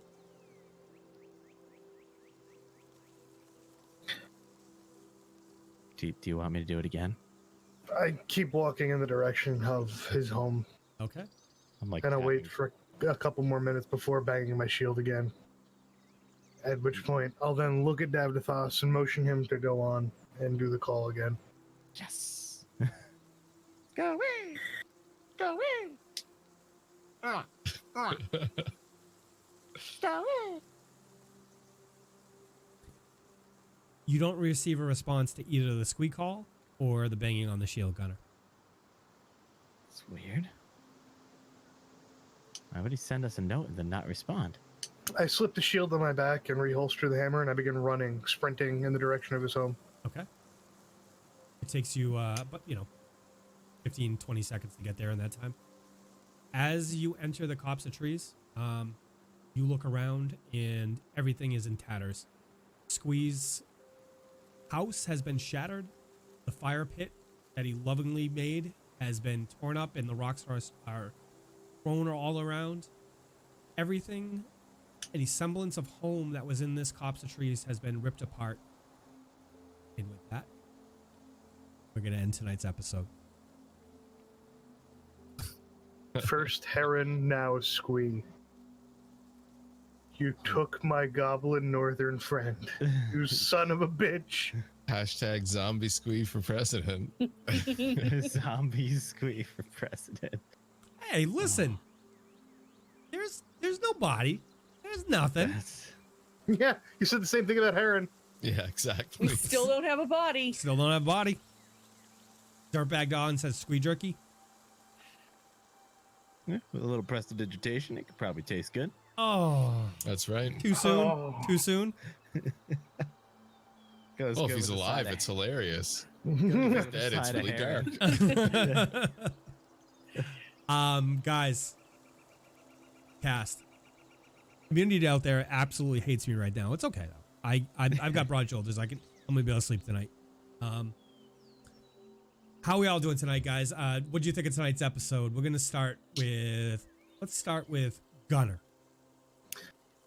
It was a 180 from the last two episodes, and it was so surreal, and finding that emotion. Like I said before when we started the stream, there's so many times in adventures where you're hired, you're contracted, you do the job, you don't see the fallout, you move on, you're done. And to be part of a story like this where we've been adopted by the city and we've adopted the city as a home, it's totally different. And it's not to say that I haven't done this before in my role-playing career, but this is just, it's been a while since something like this has really kicked up. and it really draws out that raw emotion for a character, and being able to find that harness that is really kind of cool. You saw how Gunnar reacted when he thought he killed 2 boats full of people. Yeah. And it's just like he blames himself for not better prepping the city, and it draws a lot out of you and really makes you satisfied to be part of a story like this. So cheers, Mike. Salute. Thank you. I mean, I appreciate that. Let's go with Idabrix. Yeah, I really have to echo what Gunnar just said. It was you know, it really is a kind of a surreal feeling to be part of, like, so ingrained in a community, you know, in a game, and to really feel like almost gutted by like what has happened. Yeah. And you know, I had an interesting conversation with some people a couple weeks ago just about how, you know, there are times that you create these characters and you're just kind of like, yeah, it's a great character. And then there are times that you create characters and you really like, you're invested. And Idabrix is one of those characters for me. I am invested. And so it like, it affects her, and in turn that affects me. So it makes it that much more great to play. Excellent. You guys are warming my dead heart. So let's go with Davdithas. You suck. Okay. Mihaly. No, Davdithas. Wow. Yeah, no, I mean, as they've both said, a lot's going on. There's a lot of emotions about. I'm dealing with it the best way I can, which is not being serious about much of anything, and which is kind of hard being the healer. But you know, we make it through. I'm 0 for 3, by the way. Just putting that out there. But I was really excited tonight because we leveled up. We're stronger. We're better. And I'm eager to see what we can do now. So, to the quest ahead. Excellent. Mihaly, your thoughts? Yeah, tonight was fun. It's always fun. It's one of my favorite things to do. He uses fun in air quotes, though. Well, you know, fun aside from everyone dying and all this crazy shit. Pretty fun. It's fun to hang out with you guys at the very least. Yeah, that's true. That's true. Yeah, I don't know what to think about where the future of Sandpoint is right now, or what the heck is going on, or where we're going after we resolve things around here. But like that's like looking forward, that's the most exciting thing for me, is like what lies beyond Sandpoint. Like, you know, can't wait to get to the next town and the next thing and the next whatever. It's super exciting. So we've had such a, I don't know, starting out as a new D&D player, which most of you guys know already. Like, I haven't played before, but it's amazing how much content you can get out of a little town like Sandpoint. It's great. Yeah. There's so much. It's like, it's alive, you know? A lot of people gave out. I just want to interject really quickly. A lot of people tonight gave out +1s to our team, and which, you know, you guys is right. But the action stopped probably midway through, and I want you to guys to hold on to those, and we'll do it next weekend, so that you guys. You guys, pay for subs, and you guys pay for Patreon subscriptions, and you're entitled to it, or you use your points. Wolfgar, I just saw that one come through for you. I'm going to refund that so that you guys can use it next time.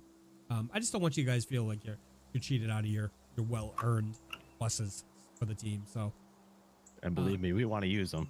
Yeah. I've got some crafting rolls that I'm going to be using mine on. Don't worry, guys. Yeah, me and you are going to touch base about that. I will have another night with someone, and I will need them. It's the ladies' man, Leon Phelps. He needs a kebab CA and some orange soda. It's alrighty. All right, so I'm going to give you guys my thoughts.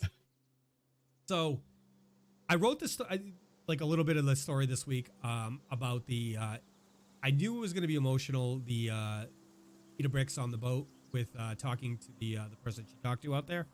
But I didn't realize, like, when I started to read it and I started to talk about how Haeren was a hero, like, I literally had to, like, I had like tears forming in my eyes. And it's a very strange thing to, like, I've been emotionally invested in characters. I've played in campaigns where I had played a sheet of stats. But building this story for our community and for our cast here it's been one of the funnest things I've ever done when it comes to this. So it's quite amazing. It's quite amazing how you can get attached to a fictional character. You know, we love to give Idabrix shit about, you know, Haeren passing, but you know, like, it's a thing. It's a thing. And we, you know, it's so. It's a good time, as Mike would say. It's a good time, as I said earlier. Like, I was like, we're gonna move past that. Oh yeah. Oh, So I would like to personally thank you. I know the cast would like to thank you guys for coming out and supporting us again this week. We love you guys, and I've said it 100 times, and I know the cast have said it. You know, we talk a lot offline about how to work through things, to do things, and I mean, you guys are what make this so fucking rad. So thank you guys for coming out every week, from the bottom of my heart, from the bottom of the cast heart. Thank you, and you know, we'll be back next week. I thought we were gonna have to miss a couple weeks because of some life changes that I had, but that doesn't appear to be the case. So it's we're excited. We don't have to miss any weekends. We do have a couple of things coming up. In October, we're gonna do me and the cast got to get together, but I think we're gonna do a one shot. So to give you a little story, 2 years ago, my father passed away from cancer, and last year on his anniversary of his death, I decided I want to raise money for veterans out there. Veterans and first responder causes are huge in my heart. So in October, we got to pick a day. We got to find the day that works for everybody in the cast. It's hard to get 5 people on the same path, but it's not going to be a Sunday. But we're going to do a one shot to raise money for StackUp.org, which is a charity that raises money to help veterans and it's gaming focused. So they take them to conventions and they raise money to provide them with gaming systems. So that to me, yeah, Jack actually mentioned it to me a while ago when we had a little bit of an incident raising money for something. And I talked to Steven over there at the charity, and we're going to try a big push. Last year, we were able to raise $670 for veterans. This past time, I think it was closer to $400. But we're going to try and push, and we're going to try to raise money for this great cause. So I wanted to tease it going up to it. So that's going to be sometime in October. We'll get more information as it comes, but that should be a great time. The second thing I want to mention is that we do have our second campaign out coming out in the next. Well, I don't want to put a date on it and lead you guys astray, but I'm going to play the commercial for that real quick. And for those who have not seen what we're doing next, I'm going to play this. So bear with us. It's about a minute and a half. So give me 1 second.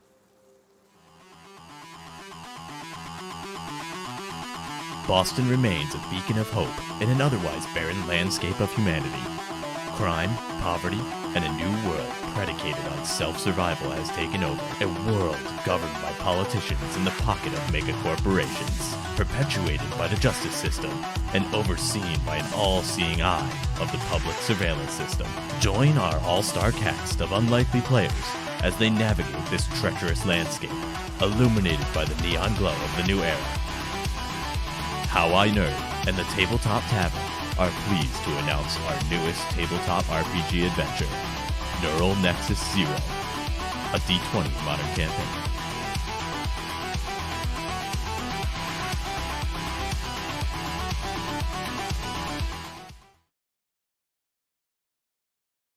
All right, guys. So that's our next camp in the works. We're working on getting that set up, and it's gonna be a lot of fun. We have a great cast for that. Cycle and Jack is returning for that show with Astropub, Locan Plays, 7-Bit Brian, Jack Wolfhart, and Dr. Dune. We're gonna have a great time. And again, just want to thank you guys for everything you do for our community. We look forward to seeing you next week. What I'm going to do is I'm going to kick it off to our ending screen. We're going to roll credits. We're going to give credit to the people who support our show. We love you guys, and then we're going to find somebody to raid. So bear with us a second as we do that. There is a form in chat now for feedback. If you guys would like to leave us any anonymous feedback, please fill out that survey. It will help us so much. Yeah, Yachts brings up a really good point that I forgot. We're going to that allows us to no more. We have room for improvement. We can't get better if we don't know what we need to get better at. So thank you, everybody. If you get a second, click that link and you know fill it out. You can fill out as much or as little as you like about it, And so we are gonna find somebody to raid real quick, and we're gonna kick that off. Stick around for the raid and spam those emotes. Guys, I wanted to apologize. Last week we raided somebody, and it turned out to be it was my fault, but we didn't have time to check before we actually did it, and it turned out to be follow our only mode, which we don't like to support here. So I do apologize about that. So I'm gonna kick off this raid if you give me 2 seconds, and we're gonna go show some love. This is another D&D streamer. Our staff has suggested that we give this, so we're gonna give him a shot. So let's go show some love, guys.